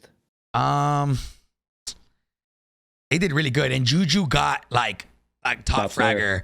This is a good ass team. I want to see more reps on him. I would say low A at the least. Agreed. A. Yeah, do y'all not look at the tournaments? Y'all just basing it. I don't even know what y'all basing it off of, bro. I think this guy, dude, Juju was a top fragger by like 8 kills. That's a whole map. Like, that's a whole ass map, bro. Like, you guys don't even know the players, bro. All right. Moving on. I think A, we'll get to it, right? Now, S? Okay. Here's my thing. They're fucking disgusting. Do you think that these guys are going to go insane? Yes. When they go up against, always perform every tournament, every custom, they'll always perform. And he just got a dad buff. S tier. S? Who's his team? Juki's, Lennon, and is it AJ? King AJ? Or is that the other team? That's War's team. Who's that third? We'll pull it up. Visions? No. Is it Vision? It's Vision. It's Vision. S tier. Okay. Sure. They won. At the end of the day, I'm curious to see how they perform. Not even just this tournament. Either way, like they still always perform in like almost every customs for sure. Joe, look at Joe. Just put us. What you thinking? Where you want to go? Just put me like F tier, bro. Like, I don't know. Hey, all right. Joe, it's Joe, Lai, Bread. How did y'all do this tournament? We got 7th. 7th, okay. All right, that's definitely better than all of the people on B. All these guys got like 16th, something like that. Obviously, if you guys got 7th, I would say A. That's me. If you're in the top 10, that's A. I put him right with Husker, Scum, and Rational. I'll put it right here. I think if you're in the top 10, that is a decent. That's a pretty fucking good team. Right. Smixy's team. Who is Smixy's team? Flanked and Brain Farty on the 3rd. Flanked and Attract. Is it Alp? Is it Alp? They killed it in the kill race. They fried out in the kill race. What did they place going into this one? It was in the 20s. Yeah. 20th. Okay, so they gotta be. So they might have to go C. Right? Yeah, because Swag's team got 16th or something. No. Yeah. 12th or whatever. Yeah, I think C. I'm gonna go C. What are y'all thinking? I mean, their team used to land beside us, and then after a lot of games, they moved their landing spot. So I don't know. Okay. All right. Any objections, Your Honor? I think that's probably fine taking the performance. Okay. All right. Yeah, I don't know what happened to Attract. I haven't seen him in a while, but he showed out. He was one of the top fraggers of the entire tournament. Mm-hmm. Flank's always been cracked, and Smixy, I think, is the most talented female in the scene. Okay. All right. I'll leave it at that. I think a lot of this thing is just like they're going to have to go out and prove themselves when it matters, you know? And that's not to be like well, just because she's a female, she should be, she's fucking cracked. Like, you respect Smix when you run up against her. Yeah. Oh, okay. This is Intex? Yes. Who's Intex's team? Believe, Intex, Blast. Oh, God. This team, if they their vibes, it's the same thing I said for Gary's team. I will always say, bro, Blast, like he's like an OG homie. Blast has some of the best gunny of any. I will die in the cell. I will fight anybody off the cell, bro. Blast has some of the best gunny of anybody in Warzone. But if you can get him on a good like page for customs, and so he's not like losing full, like chowing, like random, like losing composure, just being dumb. His gunny is crazy, like insane. Okay, but again, it's just hard to get to like because he's played at the highest level, so it's like it's probably very hard to say that. Hold on, like he may not show up. That's kind of like the bane of his existence is like he's considered like the best onliner in the game. Like no one shoots straighter than Blast. No, Blast gunny is crazy, bro. It's insane, but. Wait, let's talk. They got 23rd, right? But listen, they played 2v3 for like the entire tournament because somebody who was it? Believe kept lagging out. Believe kept lagging out, and they still placed 23rd, which they qualified for finals. Like that's insane. Let's be honest. Either two of their gunnies, like all three of them, are fucking incredible players. Like I would fight a lot of teams on here 3v3 before I fought that team 3v2. Yeah, I agree. That team is gunny and slaying power is pretty good. Are we thinking B because we haven't seen their potential yet because they couldn't even show it? I would. It's just like the whole Mutex situation. Like they could be S tier that day or they could be D tier that day. Yeah. They got a ton of gunny, but do they have the custom smarts? Because like you can have all the gunny in the world, but die to the worst team that's just in corners. Like, well, they still managed to qualify, so they got something going, right? Mm-hmm. Okay. All right. I'll put it there. I think this is. Who's this? Jace. Oh, this is Jace. Who is Jace's team? It was Jace, Maya, and. Oh, you're Otter, right. And now it's Otter. Jace, Prospect, and Otter. They picked up Prospect? Yeah, they picked up Prospect. This could be faded. Think about him. Okay, this could be faded. I will always vouch. The cousins of freaking Maya and Otter, Demons, Jace, Demon, and Prospect. I was the same way. I've never heard of him ever until the Quads customs with, I think it was Zuma, his customs. We grabbed him and he was different. So I'm saying A. A. Okay. I was gonna say that. I was gonna say A. I think this team is actually very fucking good. Prospect has been like another suspected cheater. And he has the gunning. And so like in my opinion, I think he's good. And let me know, JGOD, thoughts. I don't know. I think that's about right. I mean, I don't know enough about their team. I haven't seen them enough play. That's the problem with the lack of Warzone tournaments. We haven't really seen a lot of these things. Like he had to bring up one tournament where he happened to run by them, but if that wasn't the case, he would have no other examples. Yeah. But also Jace and a lot of the previous customs for this game was always top fragging. Like Jace is not. Yeah. He's good, but I don't know enough about the other players to give like yeah. Isaac, thoughts? Yeah, I would agree. A? I mean, A. Okay. I don't know anything about Prospect. If you guys are vouching for him, he's good. He's very good. Yeah, he's very good. He's very good. FIFA. All right. Hold on. All right. Let's talk about this one. This is the elephant in the room. They did not perform anywhere near their standards, and they've had I'm assuming and I'm hoping that they fix their issues. Like, I don't think they're S tier right now. I can't put them at S tier. I cannot put them at S tier.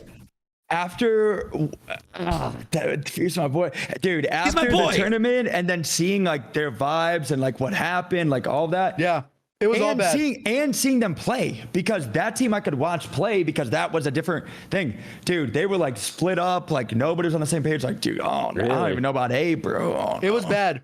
It was bad. It was bad, bro. I mean, we've talked about this. Everyone knows this. Even the EU guys will admit it. Like the depth of the roster, like there's like. On the NA side, if I was to replay that tournament again, there's probably like 30 teams on there that I'm like, all right, we got to respect this team as we roll up. Like, lock it in. It's these guys. If I were to play in the EU lobby, and obviously I don't know all the EU players, and there's plenty of talented dudes there, maybe 15 that are like, so their opportunity to have a chalked game because they ran into a demon team, unless they just consistently ran into like War's team or Juki's team, or like Vap's a really good player, or like 14th? For three players of that caliber, that's like, another Diaz like placing. So at the same time, they maybe didn't give a shit heading into it, and they just kind of like stumbled into the tournament and just knew they had to get top 25 because who gave a fuck, you know? I think y'all are faded for S tier, guys. Come on, I think that's faded. I don't think so. Right, Braxton, that's faded, bro.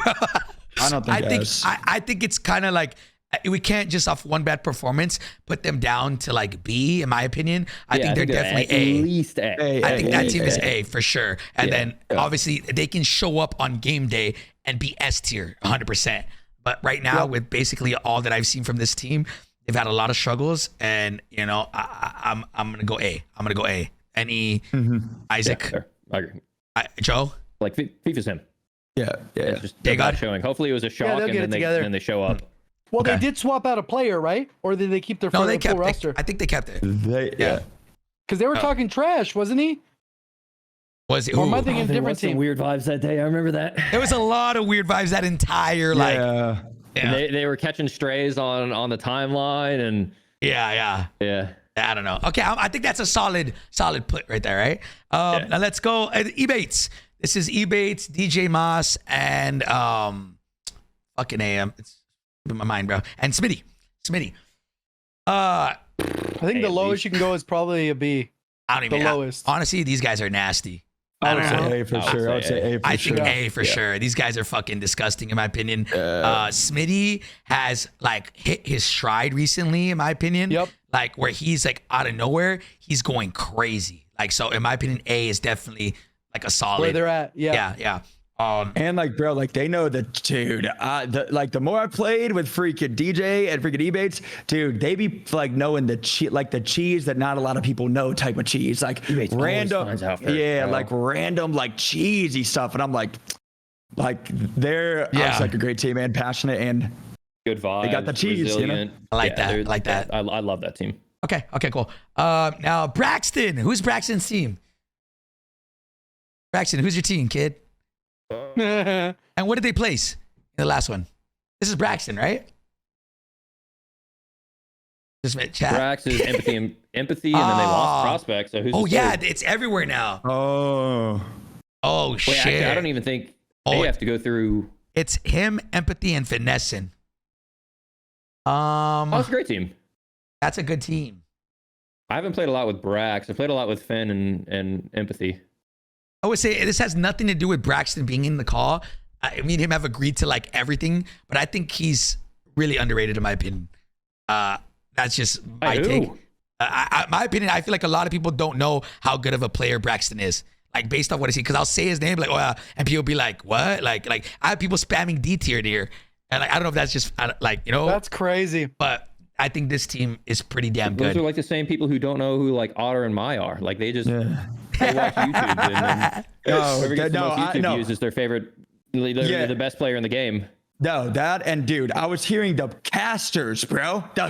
I was like, yo, I'm about to go on main broadcast, but yo, sorry, Twitch chat, they're faded, saying, yeah, like I don't know about Otter Map, but like they aren't consistent. I'm like, bro, what am I listening to? There was like, a few things that were some faded takes when we were watching. There was. Some things of like just like painting like a storyline that's like out of left field. Like what? I can't remember the other one, but we were like, what? Yeah, I was like, some of the things I was hearing. I would. Yeah, I would think say A at least. A. I think they're A. That's my JGOD, Joe. I mean, that's probably fine. I would say B or A, somewhere in there. Okay. It's kind of hard. There's kind of a range. It's not like just one A or B. It's like I think A people move minus, up A to plus. how they show up. Yeah. Okay. I But like I think I don't know. They have hella reps all the way back to Caldera though. Yeah. Like it's not like they're a name that just kind of showed up out of nowhere. That's where it's kind of tough. Where like I don't know Von Bot that well, but like I've seen these guys running customs nonstop. Even like I was completely checked out of the Caldera scene, and I still knew who these guys were. Yeah. Okay. I think I think they can.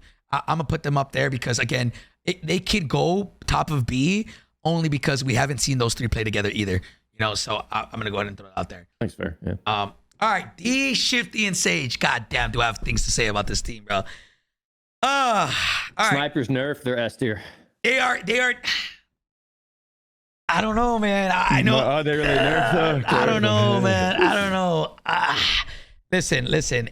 If In they my can make it to opinion, end game, I I think don't the know. lowest you can put them is an A. And then you could put them in an S, but I don't think based off the performance, it was bad. Yeah, I think as a team, again, we don't know how they've only played one tournament, which wasn't even like, you know, what they get fifth. They won the what's it called? They won the kill race, which is, you know, I feel like they win every kill race. Individually, they're all S tier players in my opinion. I think as a team, I wouldn't put them as S tier right now. Even with Shifty, they're fucking disgusting. I don't know. That's going to be crazy. That just sounds Shifty stupid. a really good IGL. No, but the thing is, I think Sage and Shifty kind of like bounce IGLs like from each other, so there is no true one IGL. I don't think this team is S tier right now. I think I've already told Sage, and these guys live with me. And I study these guys like crazy. I think you definitely cannot go anywhere lower than A. But Sage plays two individually. Diaz is not vocal as much, and then Shifty, well, we just saw one thing. Guys, I'm taking my bias away from this. I'm going off I've seen them play all the time. They're definitely individually S tier players. They're S tier players in my opinion, but as a team, I'm gonna put them at high But A. going back to even what we were talking about earlier, where Joe's like, "Oh, if I get a bounty," like I think most people aren't going, "Let's full send this." Yeah, I don't think people are not full sending this team. They're not. No. They don't struggle with getting kills, brother. Let me tell you. Also, that's most of the teams in A and B and some in B. Like me personally, I would say A. I would say the only four teams that are in S tier are those three, and I would say Rated and Aiden Yeah, and we'll Adrian. get to that we're gonna too. get there. But yeah, we're gonna get there. That's the only four teams, in my opinion, that's S tier. Yeah. Yeah, Thanks, fair. I think definitely this team, and that's that. I want. Obviously, these guys are my boys. I want them to fucking win, but I think like they got to iron out some issues, and they are, dude. Literally immediately after the tournament on that they got fourth or fifth or whatever it was, fourth I think it was. They got first in the kill race and they got fourth in the custom. They literally all were VOD reviewing immediately after, and I was fucking shocked. Like, so they're not again, this team is not a team that is, nobody would ever chow this, like some people will obviously, right? But like, you're gonna think twice before challenging this team. The slaying potential is there. These guys can outfrag any team. In my opinion, they have higher kill potential than any of the people in S tier. That's my opinion. You know, you can say whatever you want about it, but what they lack incredibly is their ability to get to end game. I mean, FIFA's team had that's what I think. they had the kills by like 25 kills. They just couldn't get to end game. They couldn't get to end game. Jukies, yeah. I don't know, He had bro. like 20 kills more than the rest of Again, EU. Jukies was in EU. I know. It's We'll have to see how different. it plans out. But yeah. I don't know. I mean, granted, Shifty wasn't on it, but like you were saying, Repulse, like placement wise, they placed not overall, but like per map, 21st place. They got a 5th place, 21st place, 29th place, 16th place, and then 5th place. So they had 2 really good placements, and then the rest were like over 20th. And they were fragging, But dude, if they made it to end game with those kills, That's what the I'm saying. multiplier would have been insane.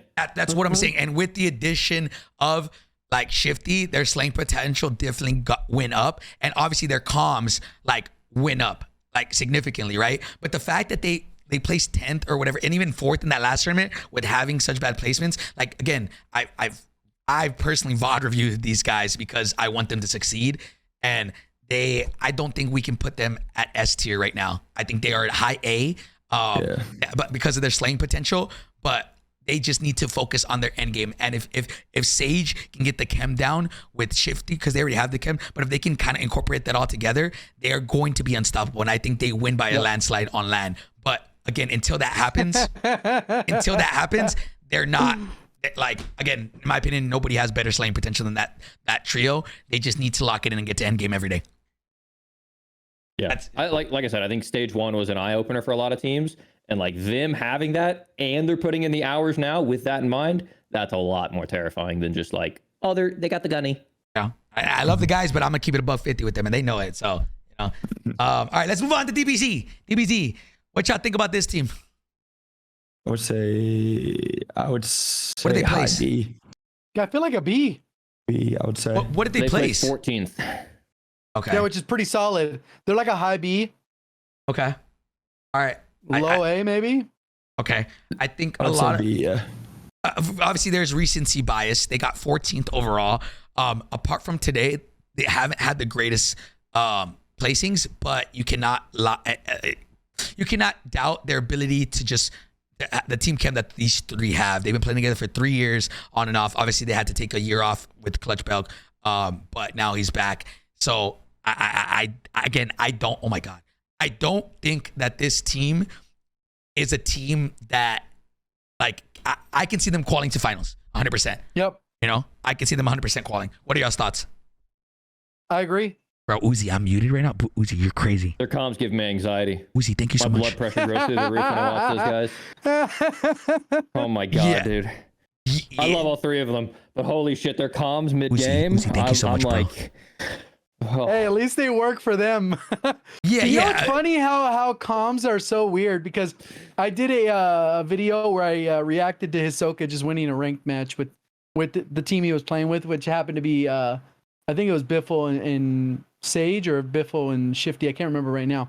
But people would comment and be like, his comms, they're not even good. But I'm like, maybe you don't understand them, but like they're definitely good. Like he's teeing up his team, and it's like it's just interesting how comms are so unique to IGL. It's just got to match the team. Mm-hmm. Mm-hmm. I Well, think and they weren't putting in hella reps prior to stage 1, and then they dropped Z laner for a bit, and Z's like, no, I'm fucking locked. We're gonna get reps in, and they've been playing nonstop. So I think they kind of relocked as a trio.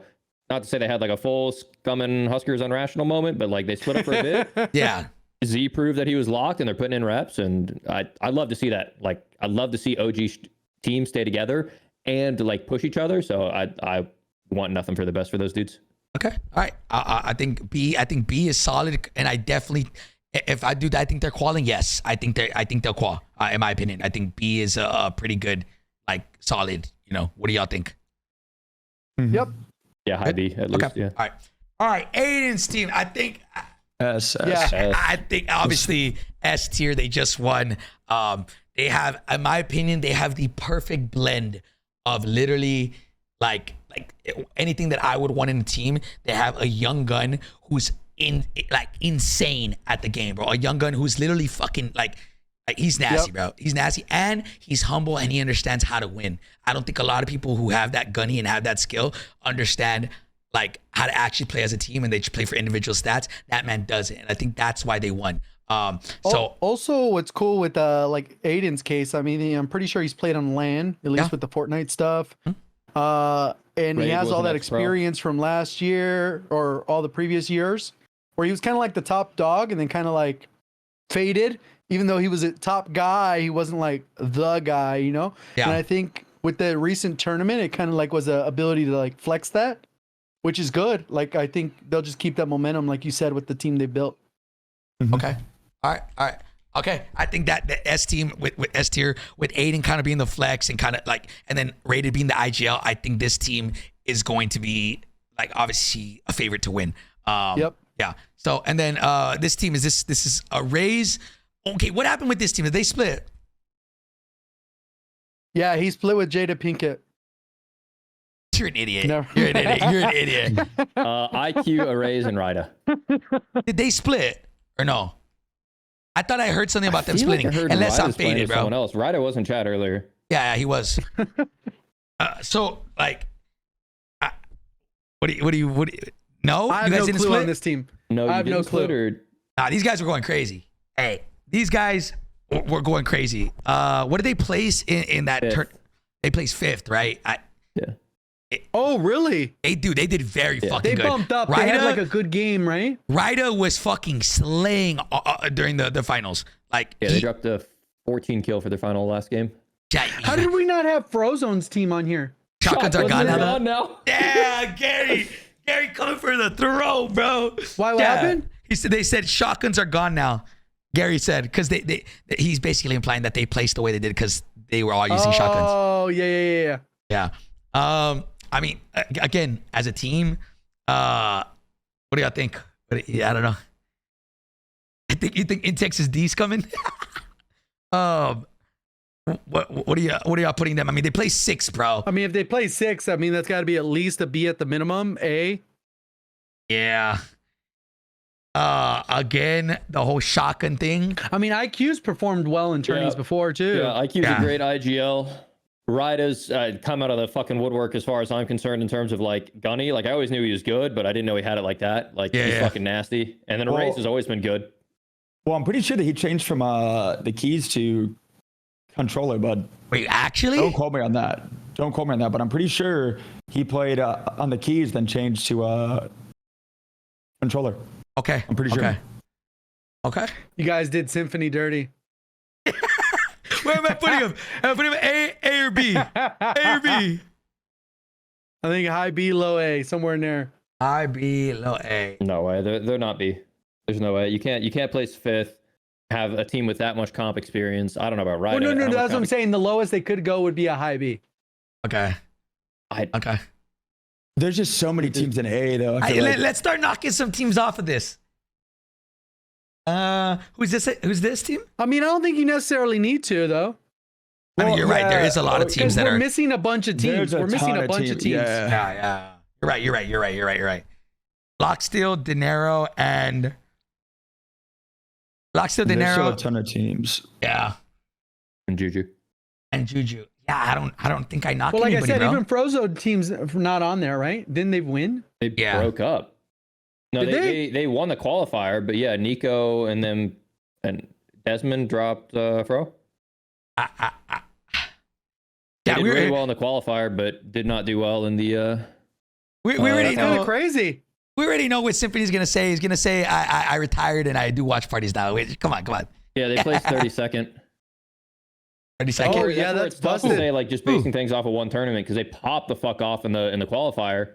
So that's where you kind of have to go back. Yeah, we're missing a lot of known just- teams. OP Mark's team's not on there. Yeah. I think the Stellars team isn't on there. There's a lot of I think teams. There's a lot of teams. There's a lot of teams that we're missing. So got to keep that in mind with the ranking. That obviously a lot of the names that we have on the list is more than likely because People made they're shit. A players. Missing any A or S tier teams. I don't even think we're missing a B tier team. I will say this. I definitely let's redo this. Come when we find out who's going to the LAN or not. Come screenshot. After, yeah, screenshot this. Somebody send it to me. We'll post it on the Pulse Check Twitter, and let's redo this list. And would go with all the teams that qualify for the World Series. The LAN is going to be crazy. I hope to see a lot of people come out of the crazy, be the dark horses, and just A lot. There's gonna be 10 teams that you never heard of. Yup. Which is they're all from all the other regions, right? Yeah. Okay. Oh yeah. I feel like they're at a disadvantage, not necessarily because of their skill, but they just haven't had an opportunity to get reps against good players like that. It's only a kill race to get on LAN. Yeah, Wait, which what? that's crazy to me. That's crazy to Wait, me, that's bro. cheese, bro. They do a kill race, and it's only the top team. Yup. Wait, that's dude. For their region, yep. I don't like that, bro. What? Yep, they get the one spot for their entire country. Okay. Yeah, I don't know. It's insane. What? It's insane. It is what it is. Whoever comes out, high chance that it's not gonna. They're not gonna get slammed. They're gonna get slammed. I think realistically, the only people that that's wild. That's not disrespecting them. It's just more the reps. Yeah. And the format is completely different because there's probably somebody who's going to place 5th in that kill race that would have placed really well, but they are not a kill slayer like that. Yeah, it sucks. Anybody can just use a VPN and qual for fucking. I was about to say, like, they could be as demon as they want, but there's the most important one uncontrollable thing that you have no control over is your lobbies. And if you get demon lobbies, it doesn't matter. Yeah, yep. Again, we definitely will have some feedback for the World Series of Warzone going into like future tournaments. But it sucks that they're qualing to that. I think Mexico isn't though. I think there's only 2 regions. I don't remember which one it was. There's 2 regions that qualify through. They do half and half. Like they do. They like do a 25 people qualify for custom or 50, and then they compete. But I forgot which 2 it was. I did not know that, dude. I didn't know they're doing a kill race, bro. That is. Bro. Yeah, they basically do it like the Open, essentially like the Open. But if you place first, you just move on to the LAN. It's tough. I don't like that, bro. But like, what else can they do? What else can they do? Yeah. I mean, I guess what else could they do? But like, that's just so cheesy, bro. I know. Remember, this is the first big one. First big one. Things will get better. Things will get better. You know? So you were alluding earlier that there was going to be a change and there's going to be more tournaments leading up. Do you know of anything? Because we're like 2 weeks away, man. I didn't say nothing. Like, I wouldn't expect anything. I was more alluding to like that customs. I think he's talking before September. Or whatever, right? Yeah. I literally didn't even allude to that. I was more talking about that that customs lobbies will be like hopefully good again. Like custom lobbies will be. We'll be able to practice. I thought you were saying we would have more tournaments like I thought we should have had. No, I don't think there'll be any tournaments leading up to stage 2. I don't think there'll be any. There will not be any. I don't think there's going to be anything from now until stage 2 finals. After stage 2 finals, I definitely think they're going to start ramping shit up. So, but again, they need to fix customs first before we can even like plan anything, right? Like so. But it's tough because I don't think they're gonna fix them until like the day or 2 before, then like try a test lobby, because if they already could even fix the problem for the Open, then you think they're gonna fix it for random customs that doesn't even matter? True. For them at least. True. It's so bizarre. Yeah. All right, boys. Well, listen, we had today. I'm surprised at how long this one was. I mean, to be fair, like 3 hours. It was the tier list, but boys, I mean. Next week it sucks. We don't really have a lot of stuff kind of leading up. The next week is the Open qualifiers. We definitely, if we do a podcast, it's going to have to be Monday through Wednesday, because we got, me and Joe are going to Vegas next week on Thursday through Sunday. Yeah, for the UFC. Yeah, Thursday through Sunday. That was a cool event last year. It was dope. It was really dope, and so I'm excited to go back again. But yeah, we'll figure it out, boys. I don't really know what's in store for the next couple weeks. 2 weeks. That should be the update, right? The update should be 2 weeks. So next week, or Reloaded it. Yeah. So this is what's suspected. It's not official yet. Next week is official. It's the Open qualifiers. Thursday is roster lock. Friday, Saturday, Sunday is the Open qualifiers. The week after that it's not been confirmed yet. Yeah, we should get a blog sometime between now and then. Yeah. The week after that, so in 2 weeks, is the mid-season update, should be, and then the week after that is stage 2 qualifiers and finals all in 1 week, and watch parties Monday, Tuesday, Wednesday, Thursday, back to back. And so we're gonna have a lot to talk about in a couple weeks. So we'll see, man. But boys, anything to kind of close us off on? Anything we forgot? Anything y'all want to talk about before we go, or are we good?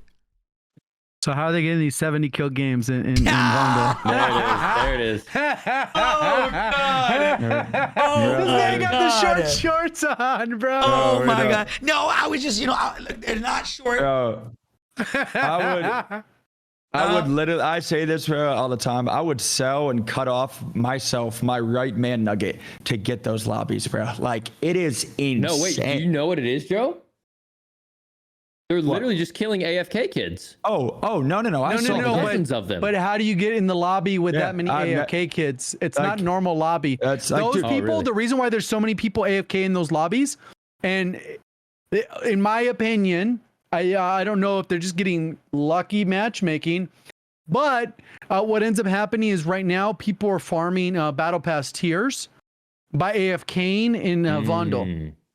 Because what happens if you die, you're going to respawn and then you die again, and then it goes into AFK and you spectate. So it won't actually kick you from the match. And then it'll auto queue again. So people just leave it for hours and they're literally tanking their KD because it gets 2 deaths, no kills. And it counts match after match after match. So now they're getting into the lowest skill bracket. Oh my God, it's reverse boosting. But no. Even but beside those people that, are doing for tiers. But the people in those lobbies, it's like they're not doing that. So they're, it's kind of interesting that they get in those lobbies randomly, but it happens. Even beside that, dude, I have never seen in all of the rebirth modes, Fortune's Keep modes, we had extreme rebirth, the loadout. Nobody's dropping 70 solo quads, 80, 60, 50. I've seen people, respectfully, maybe they're demons, I have never heard of in my entire life, ever. New 60 PR. Well, you know what was crazy? It was quads, daily, bro. It was like 52, and I was like, damn, that's crazy. Then it was 55. Then it was like 57. It's a higher player count 60. map. It's a 70 player count map. You also have dynamic resurgence. So if people quit, now their resurgence timer is faster, so the lobbies stay alive longer. But 30 of the kills are AFK. That never happened. Look, I'm gonna say something super controversial, and I'm sorry if you get offended, but like, listen, I'm gonna keep it $150 with like the exception of like maybe like 1 to 2 people. Like, it's so hard to trust people nowadays who are resurgence demons, because a lot of these guys are dropping crazy Heiko games on the daily with whatever means necessary, and they come and play a competitive like big map and they get fucking slammed, bro. I mean that in the nicest way possible. The Resurgence TKR, like the big one, the 100K Resurgence that a lot of them got invited to or qualled to. Even though it's on Resurgence. I don't seem to remember seeing too many Rebirth demons on the top of that leaderboard. I say that all the time. Now, mind you, if they're demons and they're playing customs and all that, bro, VPN your cheeks off. What do you have to prove? Like, be like, bro, I'm top 250 in ranked. I'm a demon. Like, I've already shown that I can fight the best of the best. But if they're not doing that and they're just be like, yo, I'm the best player, I'm dropping 60 every game, like, huh? Like, that's just weird. You know what? Like, part of it's too is like the whole spectator thing too, because I know that Swag reacts to those when they happen. So I think there's people that literally go out of their way to like make those scenarios happen because they think that Swag reacting will be their big break, which in some cases it may be, but the reality is it's like almost like impure like motivation to make it happen just to get covered by Swag, and that's just an example, but people used to do that all the time. When Tim would react, I've reacted, there's a little bit, you get more of that, but boost. When it's 70, 80, it's like, it's kind of crazy. But even that one game aside, like I say all the time, like, yo, I just play a different game than they play, bro. I'm solo quadding, fighting TikTok, MySpace, LinkedIn Premium, Google Plus. Like, I'm fighting 4-stack LinkedIn Premium teams. Hey, you gotta put that in the clan tag. It'll just be G Plus, bro. Dude, like, it doesn't matter what time I play. 3166. I'm about to. That's the only way I'm dropping 60 in solo quad. And it's like, we just play a different game because they're dropping 50 in one day, and I'm like, we just play a different game, bro. Yeah. Like, I don't know. It sucks because so when I see people dropping these 50, 60 games, I'm like, my first reaction is like, oh yeah, like they're fucking demons. And then in the back of my head, I'm like, fuck, like they're VPNs. There's all this shit. Like, I don't know who's legit anymore. Like, the only way to know now is just ranked. Like, that's the only way to know who's good or not. Or just if there's any tournaments, like you said, if they're frying in ranked and they're demons and everybody's like, yo, like either way they're good, or they're playing in custom tournament, like placing well, bro, VPN your cheeks off, go crazy. Who cares? But like, if you're doing that or like not playing anything comp and being like, yo, I'm dropping 60 all day, and then people are gassing them, like, and they're like, yo, like they're just crazy. I'm like, dude, like. Well, I think you get the benefit of the doubt too if you compete with people similar skilled and you do well. You just get the benefit of the doubt. So I don't know. It is interesting though. Like a $5,000 custom. We don't need the big 100Ks. Obviously, I would love it.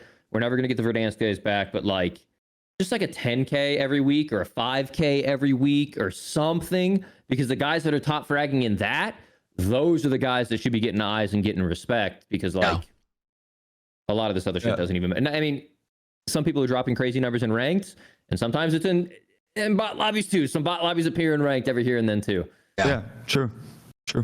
But I don't know. Ranked is a good barometer, but like a custom lobby, I think that's where the thing is you have to be consistent in ranked. Stamps. The thing is you have to be consistent in ranked, in my opinion. Like I've seen people who are hard stuck. Like everybody gets hard stuck somewhere except for like the top like 10. Like even then sometimes they have days where like I see on the leaderboard minus 500. I'm like, oh shit, they had a bad day. Like everybody's getting hard stuck somewhere.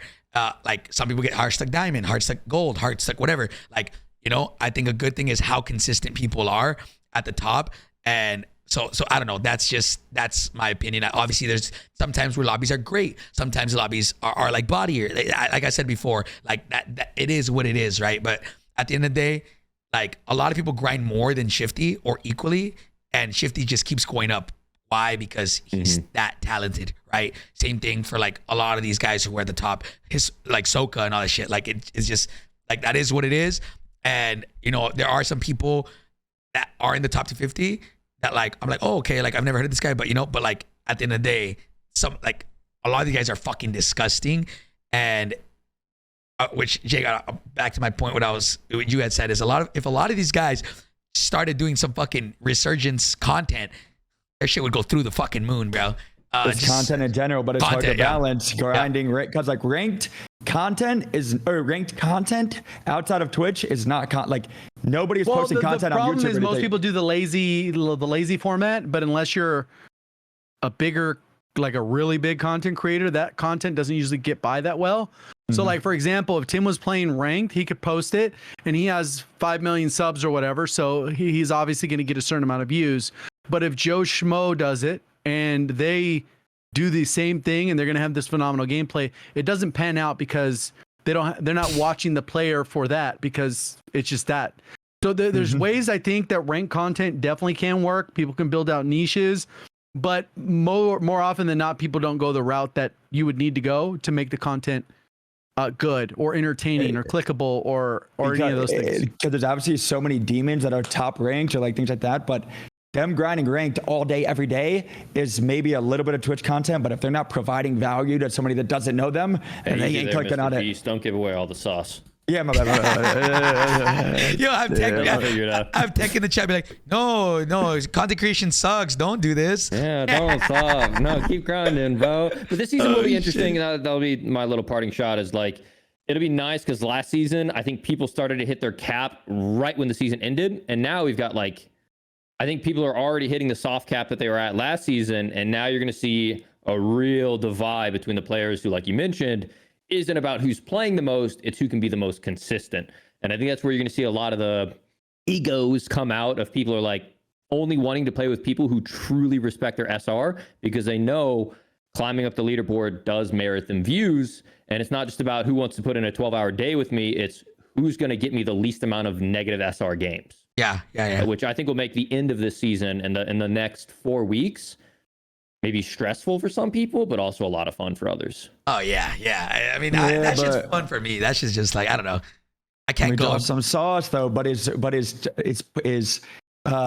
short period of time Twitch viewership going up worth a long-term content wise, like YouTube views, subs, TikTok? I'm not talking about business. I'm just talking about from the viewer perspective. Oh yeah, but I agree where Joe's coming from though. Like a lot of these guys, I'm very short-sighted. I'm talking to Shifty and like we're discussing a lot of things, and I'm just trying to get him into the perspective of content is king.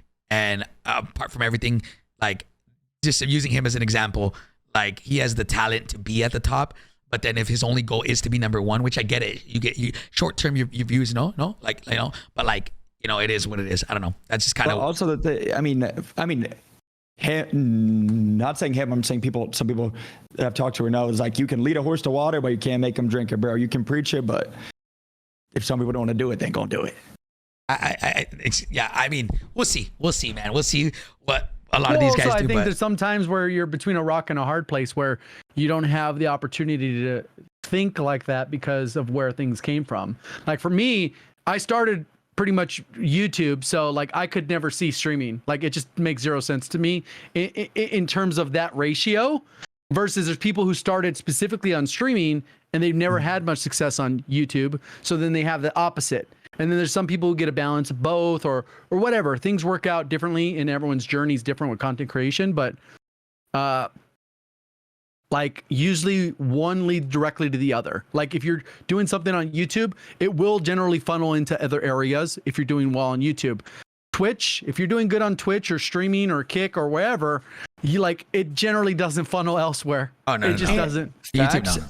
And 100%. And I mean, obviously, we all know, dude, if we could show the people that are grinding, like, yo, I got to be like first for ranked because it'll carry over to like the tournament. Like, yo, there is brand deals out there for YouTube content, TikTok, LinkedIn, Google Plus. That is literally more than first place for World Series of Warzone getting passed out.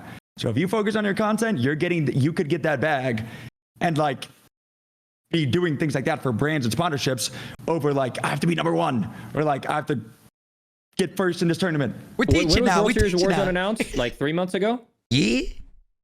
3 months ago, yeah. Around there. So April, I think. So basically, it's 6 months. So some people dedicated their entire life to World Series of Warzone. Let's say you dedicated your entire life to World Series of Warzone. Over the previous 3 months and the next 3 months, and you get first place. You fucking did it all. You're him. You walk out with $30,000. Okay. 33. 33. Extrapolate that over a year. 33 you average $36,000. $66,000 for being the best player in the world. Yeah. That most likely, if you go to like a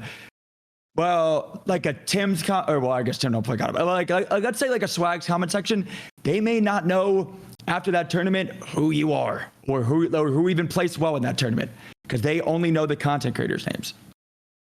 True. In my opinion, I could be wrong, but I'm saying, Yeah, it's very hard to Content is king.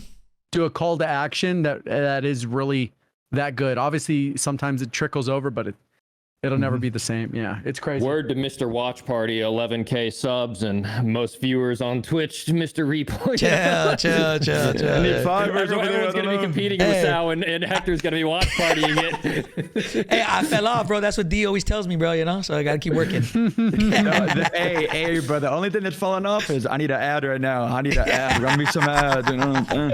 Oh, shit, man. No, boys, but again, man, I appreciate y'all. This was a 3-hour long podcast. I love it, bro. That was I didn't even feel that long, to be honest. But boys, I appreciate y'all coming out. I'm excited for the future. The next couple weeks should be dope, man. So anything before we leave?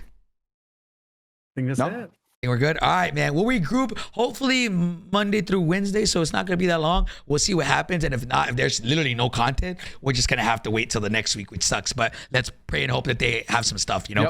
But boys, thank you guys so much as always for tuning into the Pullze podcast. Everybody in here, we love you guys. JGOD, Isaac, Joe, I love you guys so much. Thank you guys for always being here. The founding fathers, whatever we call ourselves, bro. Fantastic Four. But boys, Hey, Blinken over here. Let's do it. We'll catch you guys in the next one, baby. Peace. Peace, baby. Peace, boy.